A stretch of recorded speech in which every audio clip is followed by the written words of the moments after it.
Research Department of Biotechnology for Chief Guest Introduction. I welcome you, Ms. Ritika Shri.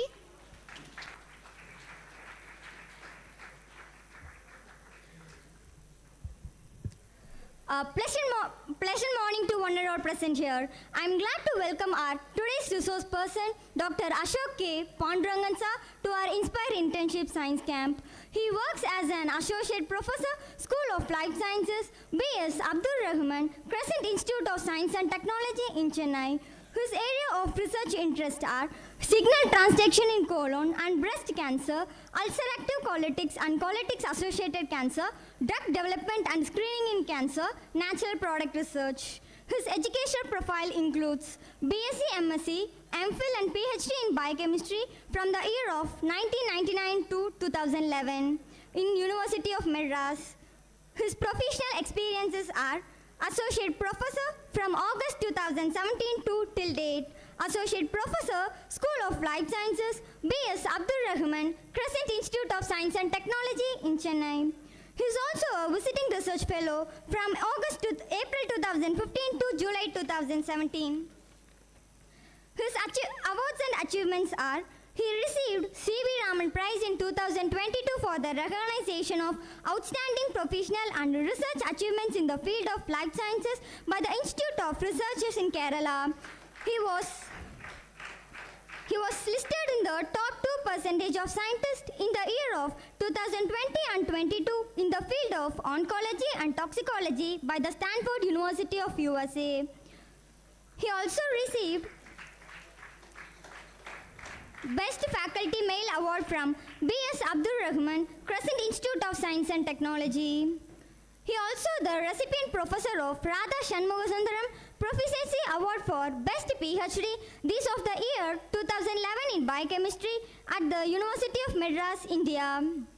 His special issue editor, he has been appointed as a guest editor for the special issue on natural products. He served as a lead guest editor for the special issue on preclinical evidence on anti-cancer drug discovery, development and delivery in oncology of tech science publications.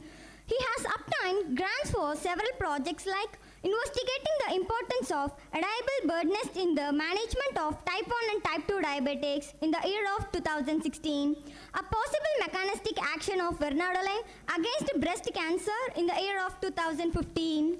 His list of publications are: number of publications 76, number of book chapters 28, number of books 5, his total JIF is 211, total citations 3,349, H index journals 33, and finally I-10 index 51. I'm thanking you all.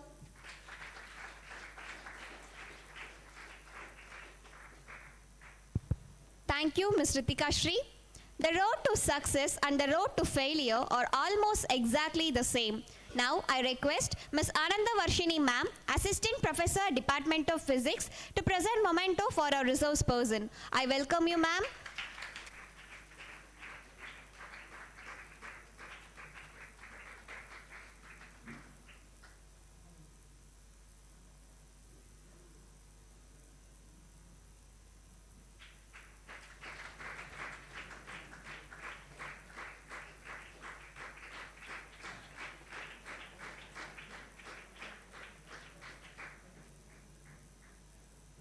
Thank you, ma'am.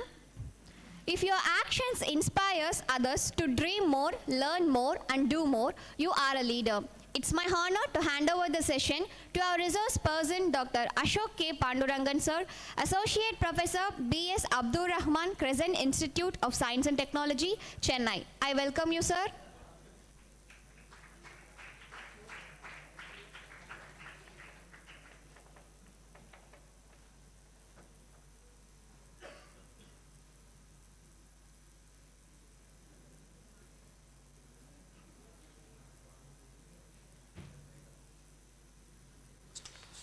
Okay.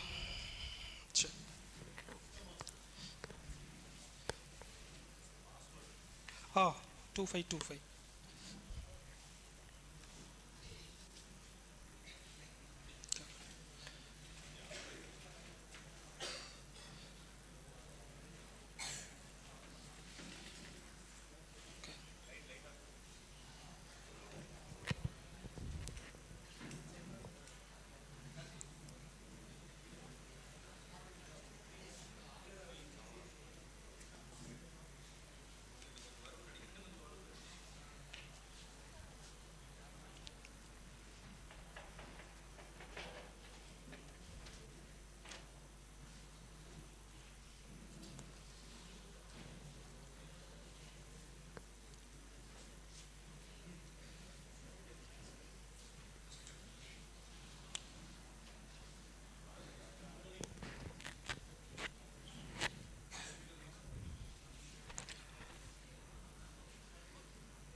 Very good morning, all of you. I think let it start. Better wait some time to open that. So, before I start, hope that girl gave me a very nice introduction. I thought she will read my almost 35 pages of my CV, but luckily she stopped in between. Thank you for her. And First of all, I would like to thank this management of Nanda Arts and Science College because this particular grant they supposed to take interest and apply to DST, and they need to write documents, and they supposed to send it to DST, and they receive the fund. From the fund, they organize such a nice event. Hope because of that meticulous effort from the management and the staffs of Nanda Arts and Science College, you are here. I'm very glad that you people are showing some kind of interest to learn, and you came here all over your place and you to learn what's going on in current science, especially biotechnology. I also would like to thank the principal, Dr. Manogaran sir, a very kind person, seems like a very warm person. Very fortunate staffs of Nanda Arts and Science College have such a dynamic principal. And my hospitality was excellent. I stayed good. All of you from science or mathematics background, right? Science. All of you science. Good. So, before I go into my talk, I came here from Chennai, the institute where I belongs, B.S. Abdur Rahman Crescent Institute of Science and Technology, where I work as associate professor currently. And as that girl mentioned, apart from teaching, I do research, especially on colorectal cancer. My PhD topic is on colorectal cancer. So we used to develop drugs. And I have 6 PhD scholars. They are all working in the field of cancer drug development and regenerative medicine. That's a new field that I entered.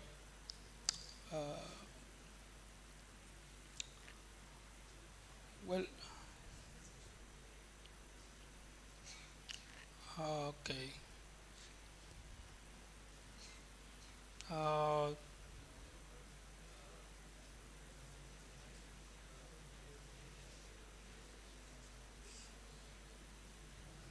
Thumb drive தரட்டுமா? Thumb drive இருக்கு தரட்டுமா? Nanda Arts and Science College னு இருக்கும் பாரு.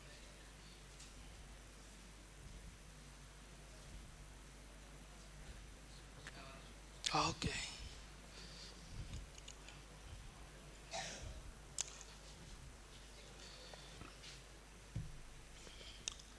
So today I'm going to talk about how biotechnology that revolutionized the healthcare system. So what is healthcare? Do you have any idea? Any of you can answer? What is healthcare? Morning, all of you ate breakfast? Yeah, that's healthcare, right? Eat food on right time. That is a fundamental thing of healthcare. Okay, eat food at right time. Okay, so if you eat food at right time, that itself help you to prevent from many of the diseases. Okay, that is what Tirumular said, unave marandu, marande unavu, right? So today I'm going to talk about how biotechnology that is contributing, that is revolutionizing the healthcare system. I'm going to give you a kind of overview. If you have any questions, no matter, you can interrupt me. Okay. Next. Okay. So, what is the definition for biotechnology? How to define biotechnology? How to define biotechnology?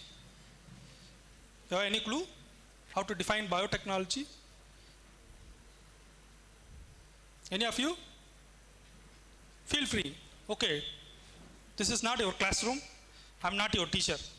I'm just a stranger who came here, talk to you for an hour, then I will go. I won't be here. Okay?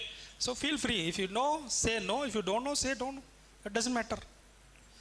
I'm not going to give you any internal marks. ಹೋಗಲಿ ஆன்லைன்லையா on இங்கே இருக்கு கீழே okay So biotechnology is nothing but where you apply technology to manipulate living system. Okay, where you apply technology to manipulate living system. What are the living systems? Start from bacteria to human being. Humans are higher order animal, right?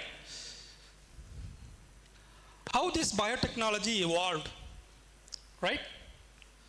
So it was the grandfathers of biotechnology was generally biology and chemistry. Both combined biology and chemistry, which gave a baby of biochemistry. And then the biochemistry was evolved as biotechnology. Okay. So biochemistry is nothing but study of chemistry in the biological system. What kind of chemical reactions that happen in biological system. That is what biochemistry. So biotechnology is you supposed to apply technology that can manipulate. You gain any sort of products or any type of benefits. That is biotechnology. Okay. So what are the milestones of innovations and discoveries that is there in biotechnology? I would start with the double helical structure of DNA, which was discovered by Watson and Crick. So the DNA is double helical, you know, right? It is called two single strands of DNA that is combined together to form twisted model double helical structure. So that was proposed by Watson and Crick in the year 1973. And the same year, Cohen and Boyer, they proposed recombinant DNA. So I'm going to tell you in detail about what is recombinant DNA, right? Later in 1981, the first transgenic animal was produced. Transgenic animal is nothing but a gene of interest is inserted to an animal. That particular animal will express that particular gene product. That is transgenic animal. Okay. Transgene means nothing but a transfer of a gene from one organism to other organism, right? And then 1983, the polymerase chain reaction that was proposed. So polymerase chain reaction is nothing but amplify. If you have a single piece of DNA that can be copied or multiply into multiple copies, that is polymerase chain reaction. Next, 1985, human gene therapy was attempted.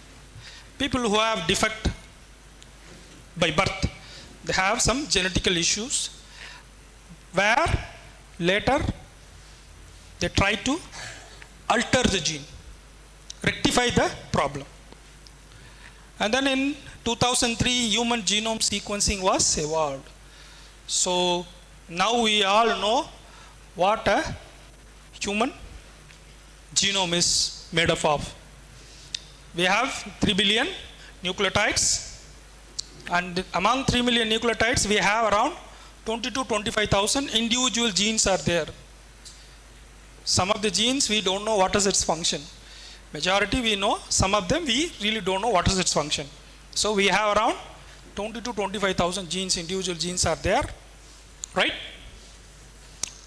So in the year 2020, the CRISPR-Cas9, though it was started evolved from 1980s, but still the fullest application of CRISPR-Cas9 system was uh, fully functional, or its applications were known in the later 2015 region, that particular time period. So for that, in 2020 they awarded Nobel Prize for the discovery of CRISPR-Cas9 system. So CRISPR-Cas9 system is nothing but you can manipulate, edit the gene, right? Previously you can delete, erase the gene. Now you can modify, rectify the problem on spot. That is CRISPR-Cas9. Okay. So what are the branches of biotechnology? Means they have vast branches, start from plant biotechnology, animal biotechnology, environmental biotechnology, then pharmaceutical biotechnology, industrial, agriculture. They are very vast. Okay. Each of the area have specific applications, specific techniques. Okay. So knowing the importance of biotechnology, the Indian government as well as the private companies, they started doing research. For that, you need to have an infrastructure. So Indian government started understand the importance of biotechnology. So 1978, the first company, Biocon, which was produced, that's a private company which is located in Bangalore. They particularly do biotechnological research. But the Indian government, they started 1981, CCMB, Cell and Molecular Biology, in Hyderabad. They started, still it is functional. And 1984, the Institute of Microbiological Technology started, and Department of Biotechnology, DBT, started by Government of India, which funds biotechnology research. You can write a grant, they will sanction money, so you can do research on any type of biotechnological research. And then 1994, a private company, Syngene, was initiated, and Center for Biotechnology 1997, and 1998 R&D Center. Likewise, they have in 2012, India was ranked among 12 in terms of biotechnological research. Because of this, all these efforts, so biotechnology was evolved. And 2016, Regional Center for Biotechnology, which is initiated. So likewise, so India recognized biotechnology, the importance of biotechnology in early 80s, right? So what is the importance of biotechnology, right? We're talking about biotechnology. What is the importance of biotechnology? You all come across pandemic, COVID pandemic, right? You all come across COVID pandemic. What class you are in during the COVID time? 8th standard. 7th standard. You undergone online classes, right? Watching mobile, right? Teacher was teaching something. You are turned off your video and started sleep, right? Most of you did that. Right? Even my son also did the same thing. Okay. Right? So we are all alive because of biotechnology. Biotechnology only gave you the vaccine for coronavirus. Okay. So we start from healthcare, agriculture benefits. It is role there in regenerative medicine and tackling the global change. That was I am telling, the COVID pandemic. And it's also important in forensic. Forensic means generally a person who did the crime, and using the scientific evidence, especially using the biological fluid which was shed by the person who did the crime. You can analyze, you can match his DNA, right? That is forensics. The police department will use. Okay, so though it has a vast applications, I am going to talk only about healthcare and pharmaceuticals. Okay. So what is healthcare? As I mentioned, you care about your health by eating food at right time, right? Apart from that, generally it is an organized effort to promote, maintain, restore physical and mental, both combined. Why? Not only physical is important, also mentally you need to be fit. Why mentally you need to be fit? Why you need to be mentally fit? Though you may be sit in class, your mental condition, your thinking will be somewhere, morning I ate breakfast, later I don't know who is this fellow, he is going to talk, how many hours I don't know. After this, these people are, what they are going to do. You are thinking, right? Right? Though you are physically present, you are mentally thinking, not here. Right? So your mental healthiness is very, very important. You need to live in a condition or an environment where you need to stay happy all the time. Right? So combined with physical and mental well-being. Okay, it involves services, professionals, facilities, systems, all are combined together. That is called healthcare. Okay, so what is its main role means? Generally to prevent, diagnose and treat, also rehabilitate. Prevent, diagnose, treat and rehabilitate. Rehabilitation is very, very important. So generally we are going to discuss today about diagnosis and treatment. So what is diagnosis? Diagnosis, no, what is diagnosis? You have a clue what is diagnosis? If you are sick, right, you go to a doctor. Listen. If you are sick, you go to a doctor. So doctor immediately he will give you a medicine or what? When you visit a doctor, what you will ask when you go to doctor? You will ask about what's happening to you, right?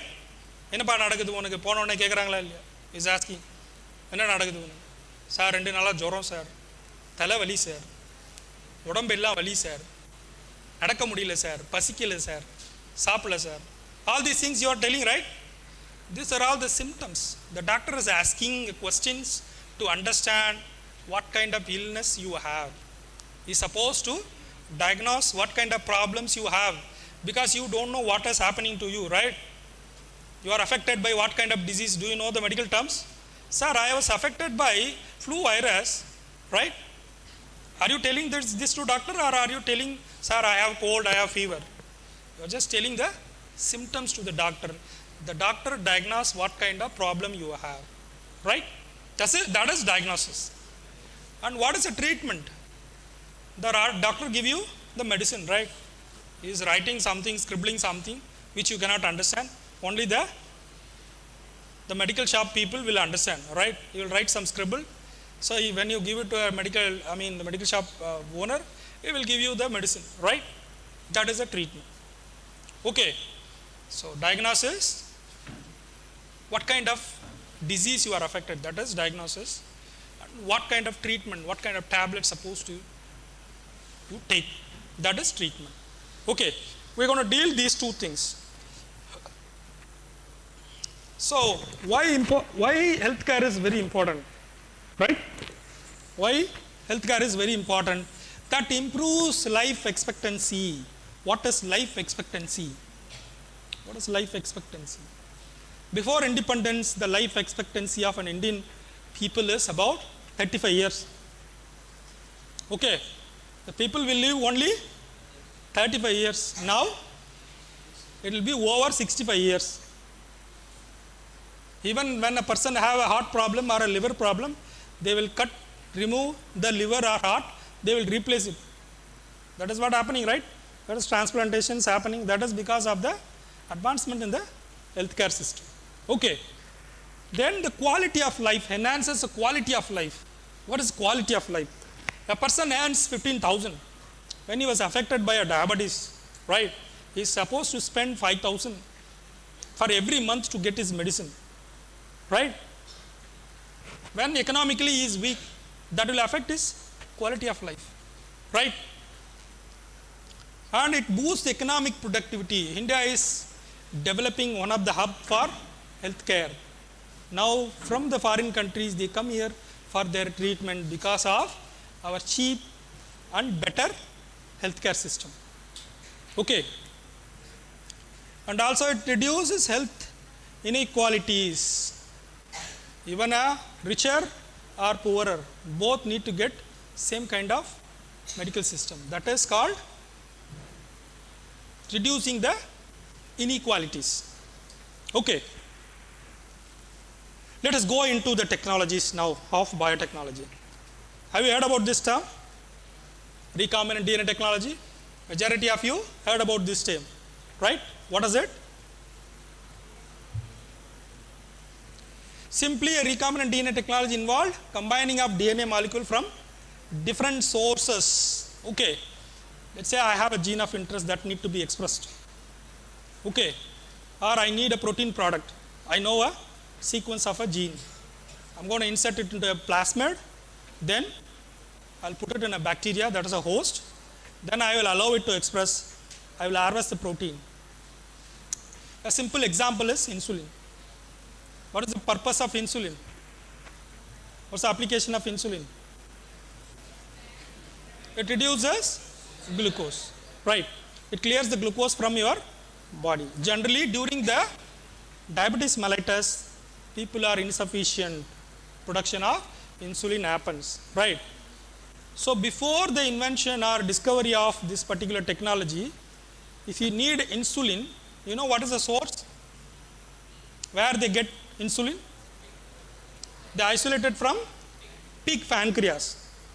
If you want to get very few milliliter of insulin, insulin is an hormone, okay. It will be secreted very lower amount, very lower, okay. So you need to kill a ton of pigs and harvest pancreas, and then you need to isolate. Now the system is very simple. You know the gene sequence of insulin, just insert it into the plasmid. So this is a insulin gene. Assume this is an insulin gene. You have a plasmid, use the restriction enzyme to cut the plasmid and insert the gene, put it back into the host, and then allow it to express. So insulin will produce intracellularly, and then you lyse the bacteria, harvest the insulin. It's very simple. Majority of the product that you use today, they're all recombinant DNA technology. That was come from recombinant DNA technology. Okay, so the same steps I have given here, I think it's not necessary. So this is what I told you about majority of the therapeutic proteins today. Let's say people have problem in blood clot. There are blood clot factors that are produced. Majority of the cytokines, TNF alpha, interleukin 6, they are all produced through recombinant DNA technology. They are all therapeutically important proteins. Okay.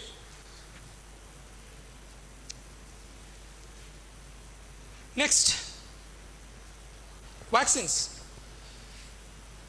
So majority of you know about vaccines, right? So when a baby born, from the day onwards, you will start immunize. They will start immunize. 3rd week, 16th week, 18th week, 1 month, 3 months, 6 months, 1 year, up to 5 years, you will get vaccines. Even up to 5 years, you will go for polio vaccines, right? So you need to get that many number of vaccines, almost 12 to 13 vaccines you will get until your 5th year, right? So all these vaccines are necessary for you to combat against the invading microbes. So the production of vaccines involved different techniques. For example, they are live attenuated, okay, and inactivated, subunit vaccines, toxoids, and RNA vaccines. So it's simple. Some vaccines are produced using live attenuated. When they will kill the virulence factor of a gene, the bacteria or virus, and then they will invest into the host. The host will develop antibodies that will be used as your vaccine, or they will directly use it to induce to immunize you, okay. Or these RNA vaccines, mRNA vaccines, that was very recent development. Or sometimes you can use protein subunit vaccines. You take one important factor of that particular bacteria which causes virulence, Okay, and that can be used to immunize you. So different strategies are used. And the next part is gene therapy. Let's say people have gene defects from birth. Okay, that one single nucleotide change also can cause a problem in your body. So gene therapy can replace those defect gene and modify, correct it. Simply you are correcting it, repairing. This is also under trial now, but it's not fully developed. Okay, this is the one which I was telling in 2020, they got a new Nobel Prize, CRISPR-Cas9 technology. CRISPR-Cas9 is very, very advanced technology nowadays people started using to, in many fields, even the cancer drug development also, it was highly used. So what they do is generally, this CRISPR-Cas9 is nothing but a bacteria which uses its for own defense mechanism. CRISPR-Cas9 is generally, the viruses try to use bacteria as a host, but the bacteria try to escape from virus. They develop this particular system. They use, the humans used it for their own purpose generally. So what happens is this Cas9 is act as a molecular scissor, and they have a guide RNA. So guide RNA is nothing but where you would like to edit your gene. So if you select a sequence, that will be your guide RNA, which where this guide RNA will make a complementary to the original targeted DNA, where it will bind. Either you can cut or replace. That can be done in single system, that is called CRISPR-Cas9. Okay, this is one of the advanced system is there in the biotechnology for gene editing. The recent development is 3D bioprinting. I hope you all heard about it. I don't know if you heard about it. So this is, you can print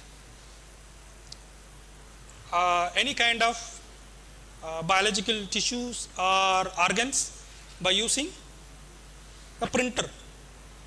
So that printer is almost like, not like a regular printer, that will have a kind of needle where you can program it by using CAD system, computer aided design. Let's say I want to print a bone. Okay, my thigh bone I would like to print. So I can program it. I should add a recipe, right? Where recipe means nothing but the bone cell is made up of, the bone is, thigh bone is made up of majorly calcium, right? And osteogenic cells.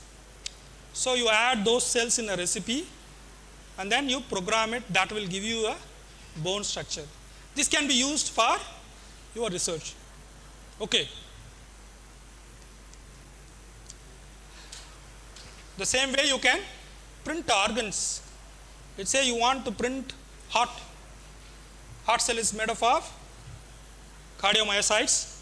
So you add recipe and then you design like a heart. You can print it. These are all very, very advanced tools that are under research nowadays. Okay. Similarly, you can print heart, kidney, pancreas, limbs, and artificial skins. Sometimes people who have burn wounds, they lost their skins. To overcome the skin, to get the better skin, you can print skins by using skin cells. Right. Another important tool is the nanobiotechnology. So nanobiotechnology is nothing but tiny particles that is the size of 1 to 100 nanometers that can be used for the drug delivery and many purposes. Especially in drug delivery, it is very, very important. Why drug delivery is important means our body is very, very peculiar. Okay. You take even a good thing, right? You take even a good thing, you take a medicine, right? It's supposed to sustain in your body for longer time. Then only you can able to get relieved from the disease, right? But our liver is very, very potent, active organ. Whatever you take, that will be chopped up or cleaved up by the liver. Even a good drugs also. If you want to sustain for a longer time, your drug will be attached to any of these nanoparticles. They are polymeric, inorganic and liposomes, lipid based. So it will be like almost like a plasma membrane. You attach your drug inside the nanoparticle, and then when you take it, so your system tried to cleave the nanoparticle outer core. Your drug will be sitting inside safely so that it will be in the circulation for longer time. Okay, so this is how nanoparticles helps to enhance the bioavailability of a drug. Okay. Another important aspect is personalized medicine. Not every individual is same, right? You agree with that or not? What race we are? They are Africans, Caucasians, Asians, Arabs. What we are? We are Asians, right? We and Africans are same. Do you think we and Africans are same? Why? Many things are different. Their physics, our physics. We are very chota bacha in front of them, right? They are very gigantic and muscular. So likewise, our environment where we grow, our genetic makeup, even skin tone are different. We are brown, they are black, because of the environmental condition. If you go to some of the coastal regions, like there is a specific region called around the New Zealand, that particular region, they are coastal region, okay. Those people can hold their breath up to 5 minutes, 3 to 5 minutes. Can you hold your breath for 3 minutes? By the time you will die, right? So they develop this kind of habits based on the environment they live. So that is why not all the individuals are same. So when people get disease, the medicines are very common. They used to have very common. When you go to a doctor, when you have a fever, they will give you some amoxicillin and paracetamol, right? This is what happens to everybody. But personalized medicine is something different. What they will do means, they will test the individual who you are. Okay, they will test the individual who you are, what kind of problems you have, what is your genetic makeup. Based on that, they will start treat. That is personalized medicine. For example, for cancer, generally, when a person admitted in a hospital, person is affected by cancer, they have already chemotherapeutic drugs are there. Let's say first line of treatment for cancer is surgery. Let's say a person is affected by breast cancer or colorectal cancer, right, or a liver cancer. They will try to chop it down, cut and throw it away the cancer parts, and then they will go for chemotherapy. Chemotherapy means they will give drugs, chemotherapeutic drugs like 5-fluorouracil or tamoxifen, like that. There are Taxol, Faglitaxol. There are variety of drugs they have. But when you go under personalized medicine, what they will do now means they will take a biopsy of your cancer cell, cancer tissue, and make it into cell line, and then they'll start expose your cancer cells into different chemotherapeutic drugs. Whichever the drug is responding more or effective more, that particular drug will be used for the treatment of the person. Okay, not randomly give you some XY chemotherapeutic drugs, right? Okay. So what are the key aspects in this particular thing means, first they will go genetic profiling, they will study your genetic makeup, and then they will understand your lifestyle and environmental conditions. The people who live in Erode is not the same who live in Kanyakumari. Their environmental is completely different. So and their lifestyle is also very different. You eat idli and sambar very regularly. When you go to Kanyakumari, they eat fish regularly. Fish is their day-to-day life food. So that is lifestyle and environmental variation. And you can identify the biomarker for each and every disease that is different. Okay. And also, based on that, you start treat that particular disease. Okay. What is the future trend in personalized medicine means? There are three aspects. One is regenerative medicine, telemedicine, and synthetic biology. Regenerative medicine is nothing but generally it involves biomaterials, especially some of the biomaterials like chitosan, hydroxyapatite. They all can be used for the treatment of especially defect in bone. People have defect in bone, osteoporosis, right? They all can be treated using such biomaterials. And stem cell, you heard about stem cells? What are stem cells? When you expose to a specific growth factor, that particular cells can be turned into any type of cell. That is stem cell. Okay. So these biomaterials can influence the stem cells to become that particular. Let's say you want to turn a normal stem cell into osteogenic cell. That can be possible by using biomaterials. And telemedicine, you all have telemedicine now. That is the advanced system, right? You have smartwatches, right? All of you have smartwatches. In smartwatches, you have heart rate, how much you walk, how many steps you walk, then how much oxygen, that is a partial pressure of oxygen is there in your body.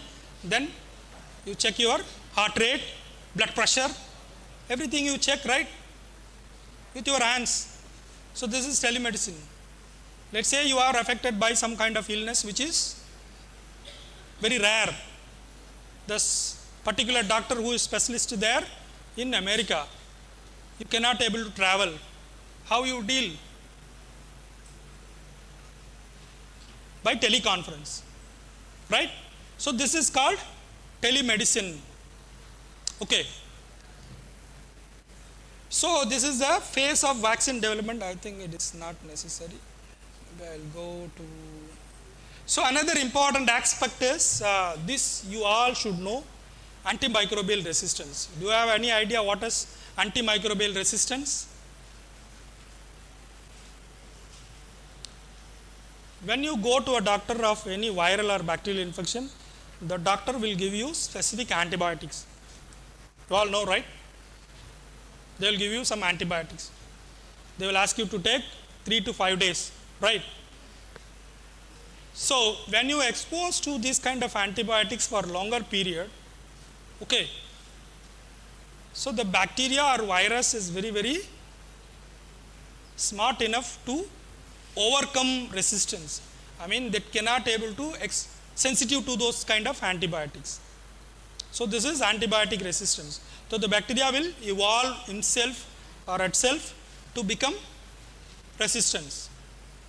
So this antibiotic resistant research will give you, you need to identify what is the gene that is responsible for the antibiotic resistance, and you target those particular genes and try to kill the microbe. Okay, this is antimicrobial resistance. We call it AMR. Okay, so another very interesting aspect is molecular pharmacology. You can manipulate plant to give you, to synthesize medicine in the plant. Whenever you take the plant, that plant will give you cure. How nice it is, right? Let's say you express insulin in a gene, insulin gene in a plant. If you take a plant, right? You take a plant, so you will cure of diabetes. You won't cure, but you get insulin exposure in your body. But it has a lot of hurdles. People are still under research. Why means a plant is edible, right? When you take any food material, your body will chop it into simpler particles. Let's say if you take a complex starch, that will be converted into glucose. Okay, when you take a protein, it will be chopped out into amino acids. So your body will digest it. When you take medicine directly into your bloodstream, then only it will become medicine. If you take it as a food, it's just like a food, it will be digested. So that problem is there in this particular technology.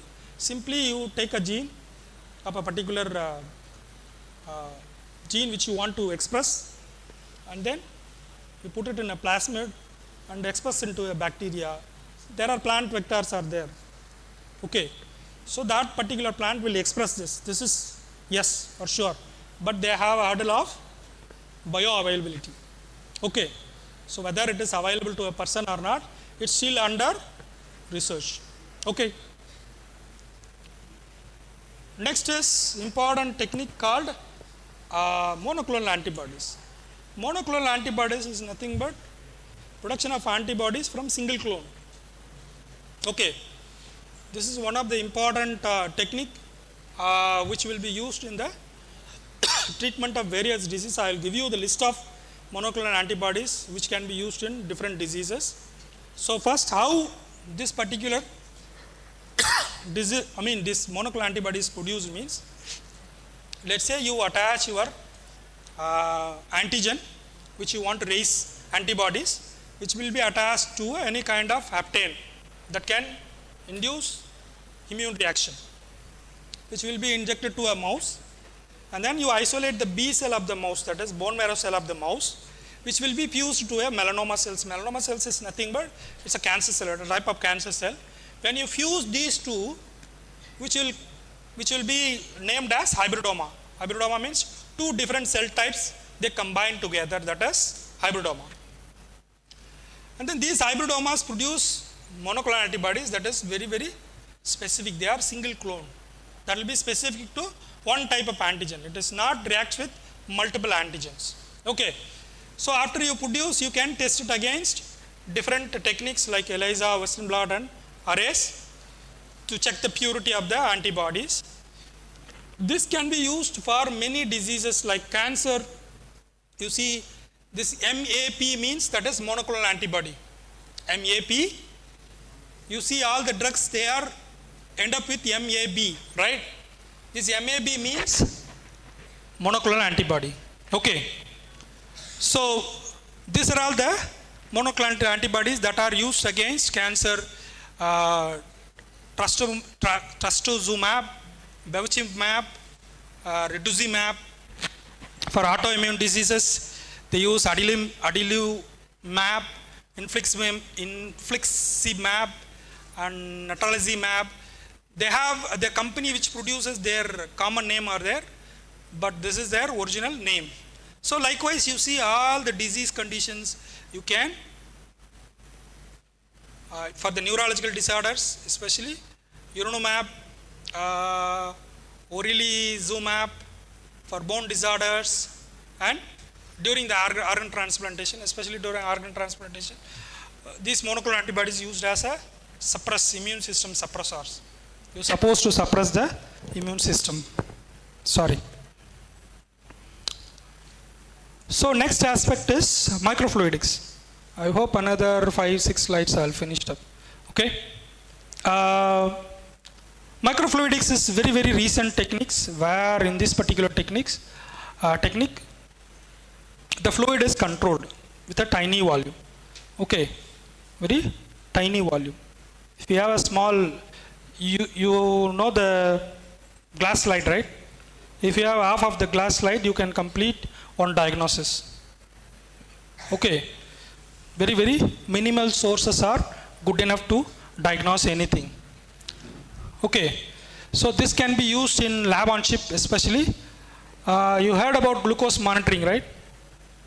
One touch glucometer. Have you seen one touch glucometer? A palm size glucometer is there. If you insert a blood or a drop of blood and that insert into the glucometer, that will give you how much glucose is there, right? Very simple. The small volume of blood is good enough. Maybe not even 30 microliter. Microliter means very smaller. One drop of water is small. Okay, sorry. Also, it can be used in point care, single cell analysis. Single cell analysis is another important aspect. Let's say if you want to test a drug of a cancer drug, I mean a chemotherapeutic drug, you no need to have hundreds or millions of cells to test. You can fuse it one single cell in the microfluidics and check their effect, their behavior when you expose to a chemotherapeutic drug. So this can be possible in microfluidics. This is another important aspect, that is biosensors. Biosensors are not comes under the treatment, they are comes under diagnosis. That will be highly helpful in diagnosis. The perfect example is one-touch glucometer. Okay, so when a glucose is exposed to glucose oxidase is an enzyme that is immobilized in the strip which you use for the glucometer, and then that will convert into gluconic acid. The gluconic acid which will be diagnosed by different method, that is an electrochemical method or piezoelectric method. Whatever the electrochemical changes that has happened in the strip can be visualized, that the analog will be converted into digital format. You will get the exact value. Okay. So internal arrangement of a biosensor will look like this. A biosensor contain either proteins or antibodies or any kind of analyte will come and binds that particular analog signal. Okay, analog signal will be converted into digital signal. Okay, this is the internal arrangement, which contain a reference electrode, and then there is a transducer and an amplifier. The signals are very, very tiny, right? So you need an amplifier to amplify the signal. Finally, the data calculation will occur. You will get the numerical value. Analog means that reaction that has happened in the strip will be converted into number. That is digital. You will get the number. So application is generally you can detect or diagnose glucose, okay, and whatever you use in your watch, right, smartwatch, your heart rate, blood oxygen, everything will be calculated. How much of oxygen is saturated in your blood vessels. That is all because of a mini biosensor that is wearing in your hand. Okay. What are the challenges? So far we are talking about the beneficial aspects of biotechnology, right? So far we are saying biotechnology is a savior of mankind in the world. So what are the challenges are there?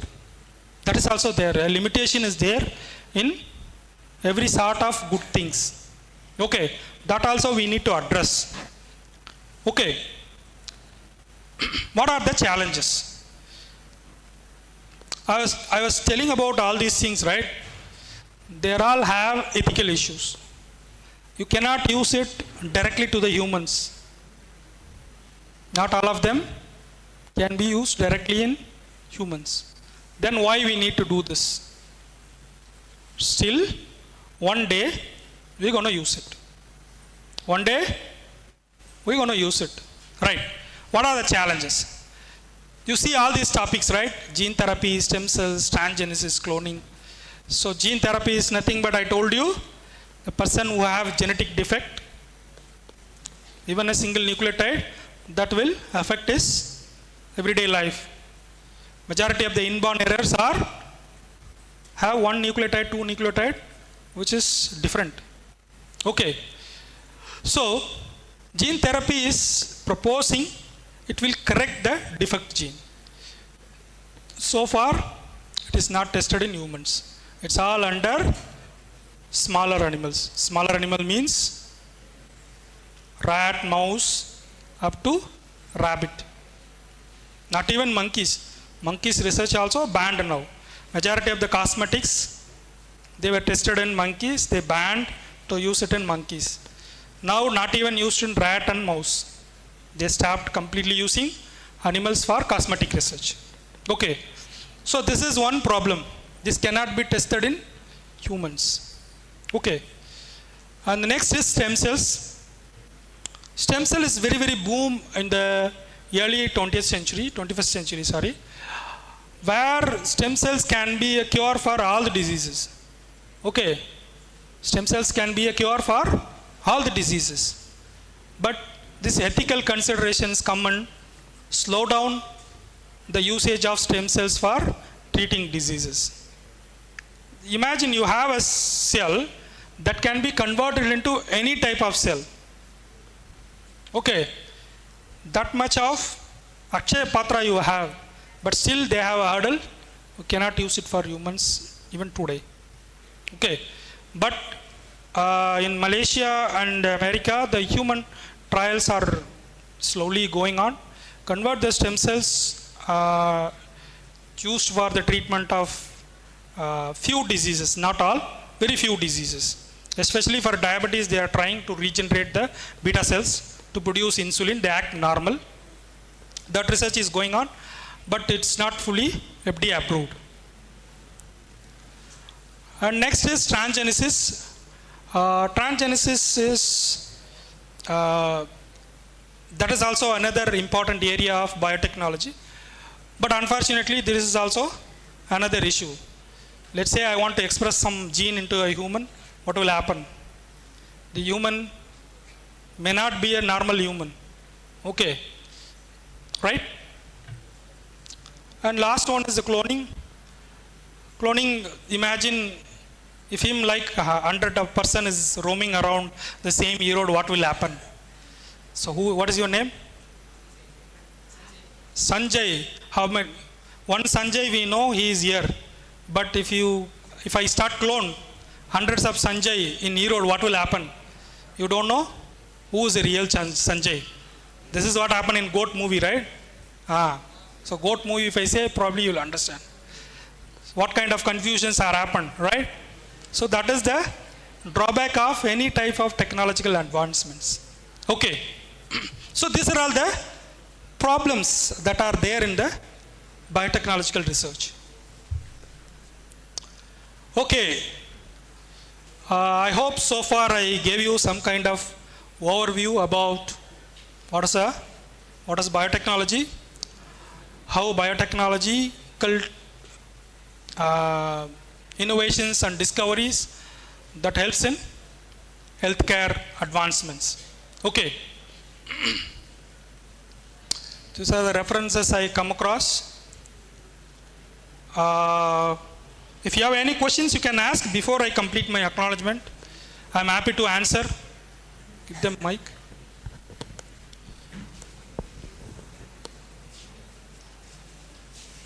Yes, any questions you can ask.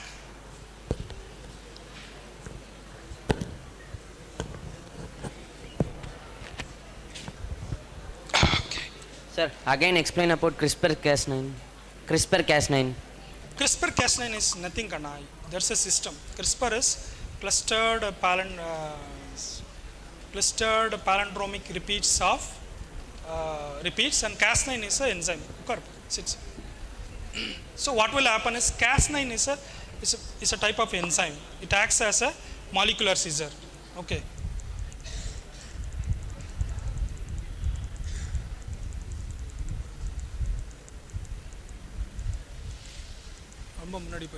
Sorry. Okay. So you see this is Cas9, and CRISPR is nothing but it's a cluster of repeated sequences. Generally this system was developed by a bacteria. When a bacteria encounters a virus, in the virus, what is a virus or a cycle, life cycle? It will ingest its DNA into the host. Virus or DNA host or DNA merge panni. When the replication occurs, viral DNA will replicate it will produce its own proteins, and they will assemble inside the body, and then they kill the host and they will multiply. This is the virus mechanism. The bacteria, when it's exposed regularly to this kind of viruses, it will develop a system that is CRISPR-Cas9 to protect against from virus. வைரஸை கிட்டேருந்து தன்னை காப்பாற்றிக்கிறதுக்காக this is produced.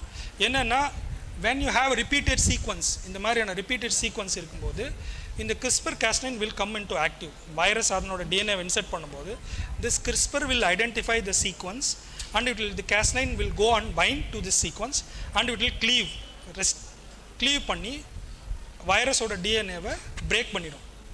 We are using the same system for our beneficial.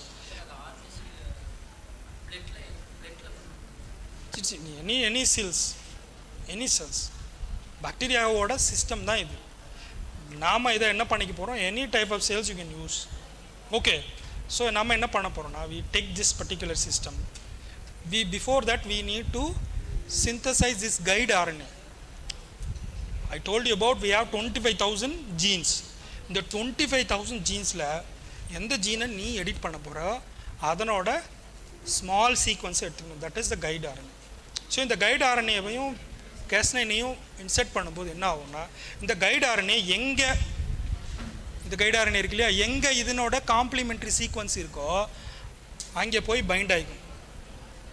எங்கே அவன் friend இருக்கானோ அங்கே போய் find ஆகிற மாதிரி இந்த guide RNA will go and bind specific sequence.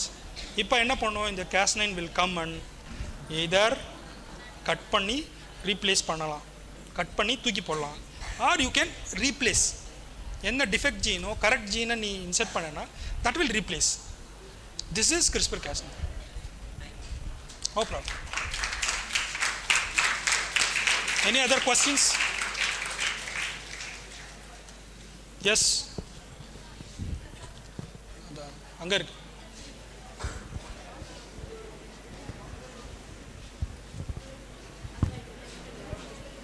So despite our advancement in technology, we are unable to treat or cure cancer. Recently, Russia said that they discovered a vaccine to treat cancer. Can you please explain about it? See, why we have trouble in treating cancer na cancer is a very complex disease. Okay, if you understand what is cancer, kekda probably if you understand what is cancer, you will understand the complexity. So cancer nradu onnu illa, it is nothing. Our body cells that will regenerate, that will proliferate uncontinuously. For example, you have a fan, right? Whenever I don't need a fan, I can switch up panna fan ninadu podu, right? Our body also have a same kind of rheostat. When 10 new cells are produced, 10 old cells will die. That is apoptosis. But this regulation is affected in cancer. In the regulation வந்து affect ஆகிடும். ஏன்னா certain genes which is responsible for cell proliferation will be keep on switch on ஆகிடும், அதை of பண்ண முடியாது. So that is cancer. அது கேன்சர்ன்றது எங்கே வந்து வரல, it body's own cell that also act as a very almost regular like a normal cell. Most of the cancer drugs that can target that particular proteins which is needed for our body's normal cell also. When you start targeting that particular proteins, signaling molecules, for example or kinase inhibitor vechko, no, kinase inhibitor is one of the targeted therapy nu vechko. Kinase is necessary for the normal cells also. When you inhibit kinase, that won't directly go and inhibit the kinase in the cancer cell alone. பாடியில் இருக்கிற மற்ற normal செல்லையும் அதை affect பண்ணும். This is the main problem. Okay, and secondary problem is cancer stem cells. Cancer stem cells, even though when you cut and remove the cancer and when you undergo chemotherapy, still a cancer stem cell now I told you, right, those cancer stem cell which is there in your body, but any time it can be turned into a cancer cell. That is called regeneration, reoccurrence. After 5 years a person undergo complete cancer cure aanaprom, after 5 years period they will check. 5 years ku appuramum una cancer varalana you are a healthy person. Okay, these problems are there. This is there in cancer. That is why it is very difficult to treat. That is giving many researchers life cancer, okay, including me, right? So mRNA vaccine da adu. So onnu illa, specifically if you identify which is the gene responsible for a particular type of cancer, you raise antibody against that particular mRNA, just ingest to anybody, and it will give you antibody that is used as a immunizing, your body ki immunize பண்றது. That particular mRNA vanchina, our body will consider that as a foreign antigen. Our antibody will be produced in our body which will go and bind and kill the mRNA. So that is the vaccine concept, but I don't think how much it is effective. Russian technology கொஞ்சம் தான் நம்ப முடியும், ரொம்ப நம்ப முடியாது. We'll wait and see. நானும் அதை படித்தேன் உங்களை மாதிரி தான், but how far it is going to be effectiveன்றது it's still a question mark. பார்க்கலாம். I'm also happy if it's cured na, I'll be happy.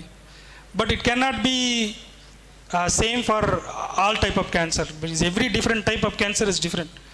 Okay, because cancer can origin from different organs. Okay, you have liver cancer, lung cancer, prostate cancer, pancreatic cancer.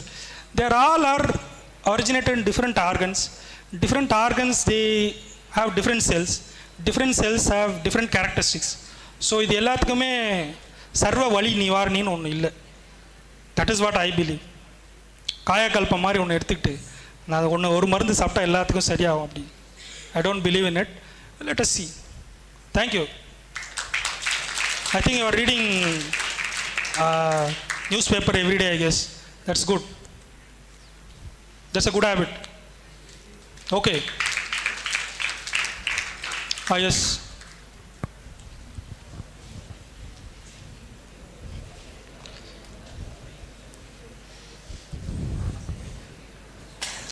Sir, what is the purpose of... Introduce yourself first. What is your name? My name is Madhushree. Yes. What is the purpose of microfluidics? Microfluidics oda role, purpose is, I gave you the slide, maybe.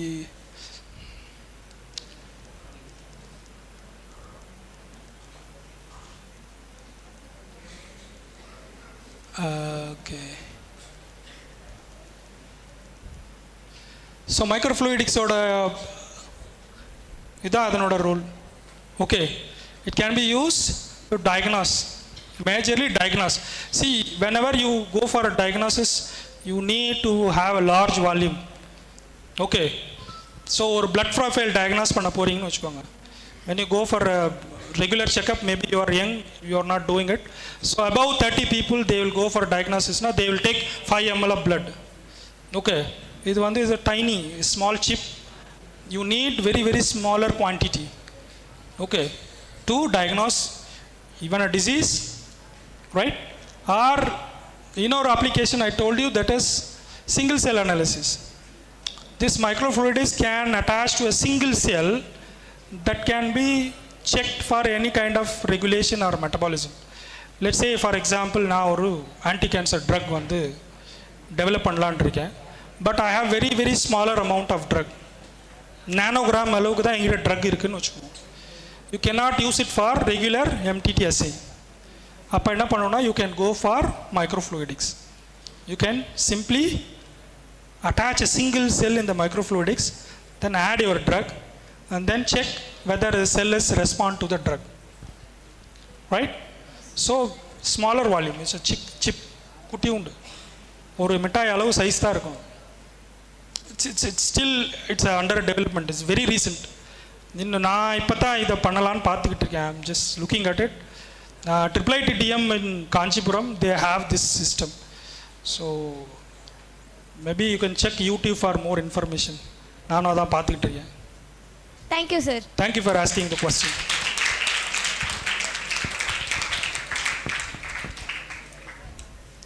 Any other questions?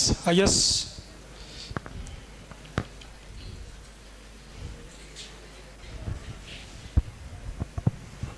Sir, will the cancer be inherited? Yes, possible. Yes. If generations are there, that history, familial history is also one of the factor for the development of cancer. But அது வரலாம், வராமலும் போகலாம். Okay, it's not sure that 100% sir என் தாத்தாவுக்கு cancer இருந்து எனக்கு கண்டிப்பாக வருமானா அப்படிலாம் 100% you cannot be sure. But when a person have a cancer, if you check his forefathers history, definitely they have cancer. Okay, that is possible. It can be inherited, but not 100%. Hmm? Good.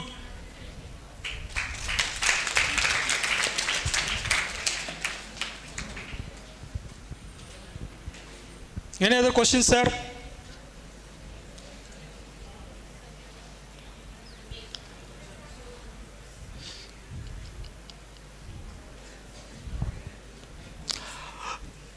Thank you so much. Even I go to colleges to give a talk, but majority of the college students are not asking questions. So I think you can applaud yourself for asking this many questions. Yes, one more question is yes.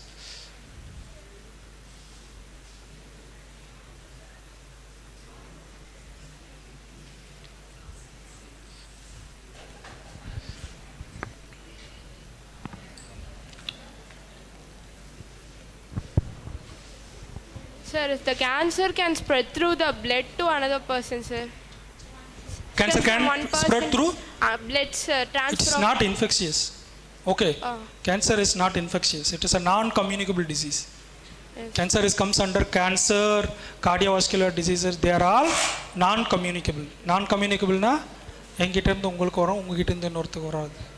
Okay. Sir, but passing the sir, transfer. When you have injected purposefully a cancer cell to someone, yes, that to our body system, if you expose very few cells, it's not possible because our immune system is very strong. It doesn't mean that the cancer cell are produced, not produced in every person.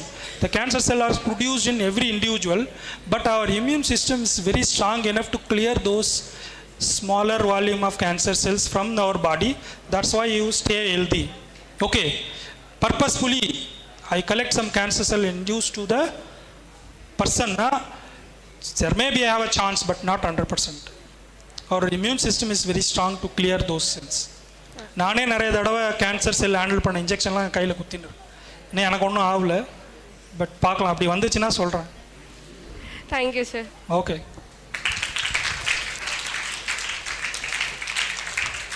Any handling cancer cells, it can happen. இந்த மாதிரியான accidents can happen. Okay. So that is part of the research. Yes. Thank you so much. Before that, I will finish my acknowledgement. I would like to thank my mentors. Before I complete, he is Dr. Sudandran, my PhD boss, where I did my PhD in University of Madras. So this is my lab members at that particular time. Afternoon, you will meet this person. He is Dr. Suresh Kumar. So he is going to give you a talk afternoon, I guess. And then this is my first postdoc lab. After I complete my PhD, I went to University of California, Sister Institute of University of California, Berkeley. So where I did my first postdoc. Excuse me, she is my boss, Dr. Julie Sabha, where we did some important piece of research on ulcerative colitis. Next, this is my second lab, technically third lab. She is my boss, very small boss, Dr. Norizan Mohammad Esa. So she used to do in the research of nutrition and dietetics. And this is my lab mates. They are PhD students. And this is my final postdoc lab, Dr. Mohammad Reis Mustafa. And we went for some summer fun activities or lab fun activities. And this is my research team. I have 6 research scholars. One person newly joined, so we didn't add him. So Saranya, Yasmin, Pratibha, Kashif and Aswati, they are all working on cancer and regenerative medicine. So this is my contact information and thank you. A smaller history about this picture. Have you recognized this bridge? That is Golden Gate Bridge. Very good. So this bridge connects one of the important city of America, that is San Francisco. That connects San Francisco and Sausalito. So during my first postdoc, I stayed there. So that is a bridge. It's a very old bridge. Majority of the people, if you see Varanamaya movie, you can see this bridge. Okay? Thank you. Thank you, sir. When gratitude becomes an essential foundation in our lives, miracles start to appear everywhere. On behalf of our DST Inspire Internship Science Camp, I extend a hearty thanks to our resource person, Dr. Ashok K. Pandurangan, sir. Your contribution for this camp played a crucial role in making this event a huge success. It's grateful for the time and effort you put into sharing your knowledge. Thank you, sir.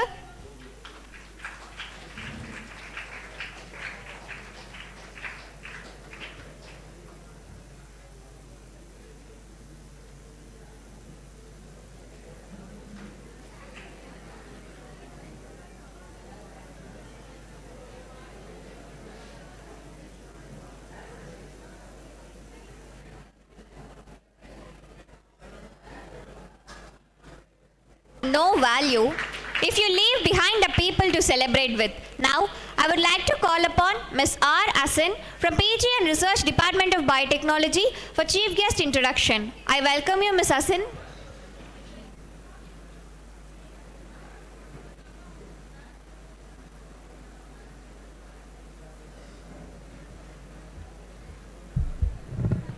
Good afternoon, one and all present here.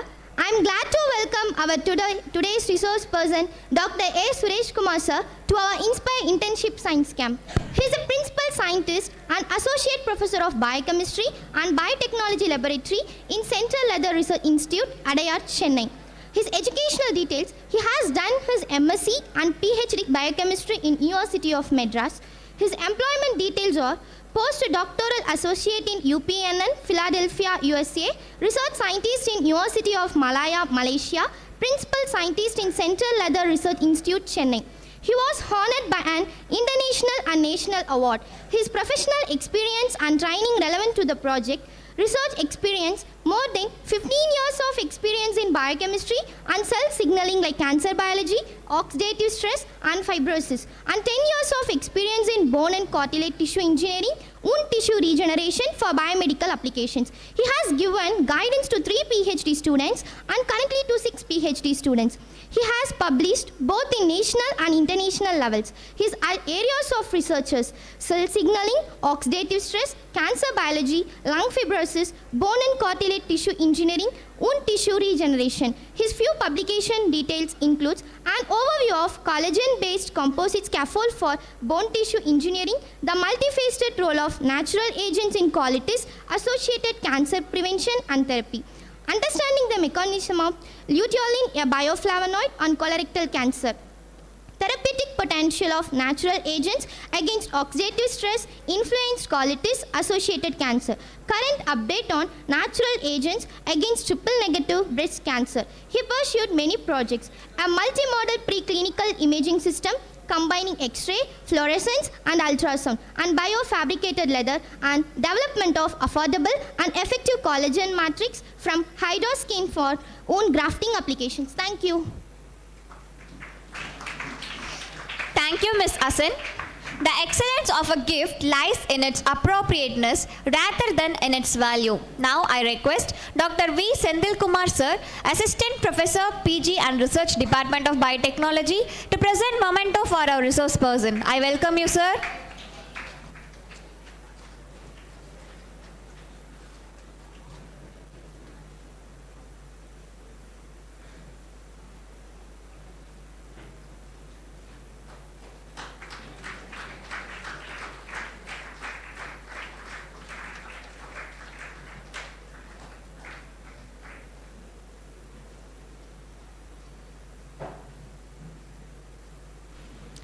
Thank you, sir. Success is not about the end result. It's about what you learn along the way. It's my privilege to hand over the session to our resource person, Dr. A. Suresh Kumar sir, Principal Assistant, CSIR Central Leather Research Institute, Chennai. I welcome you, sir.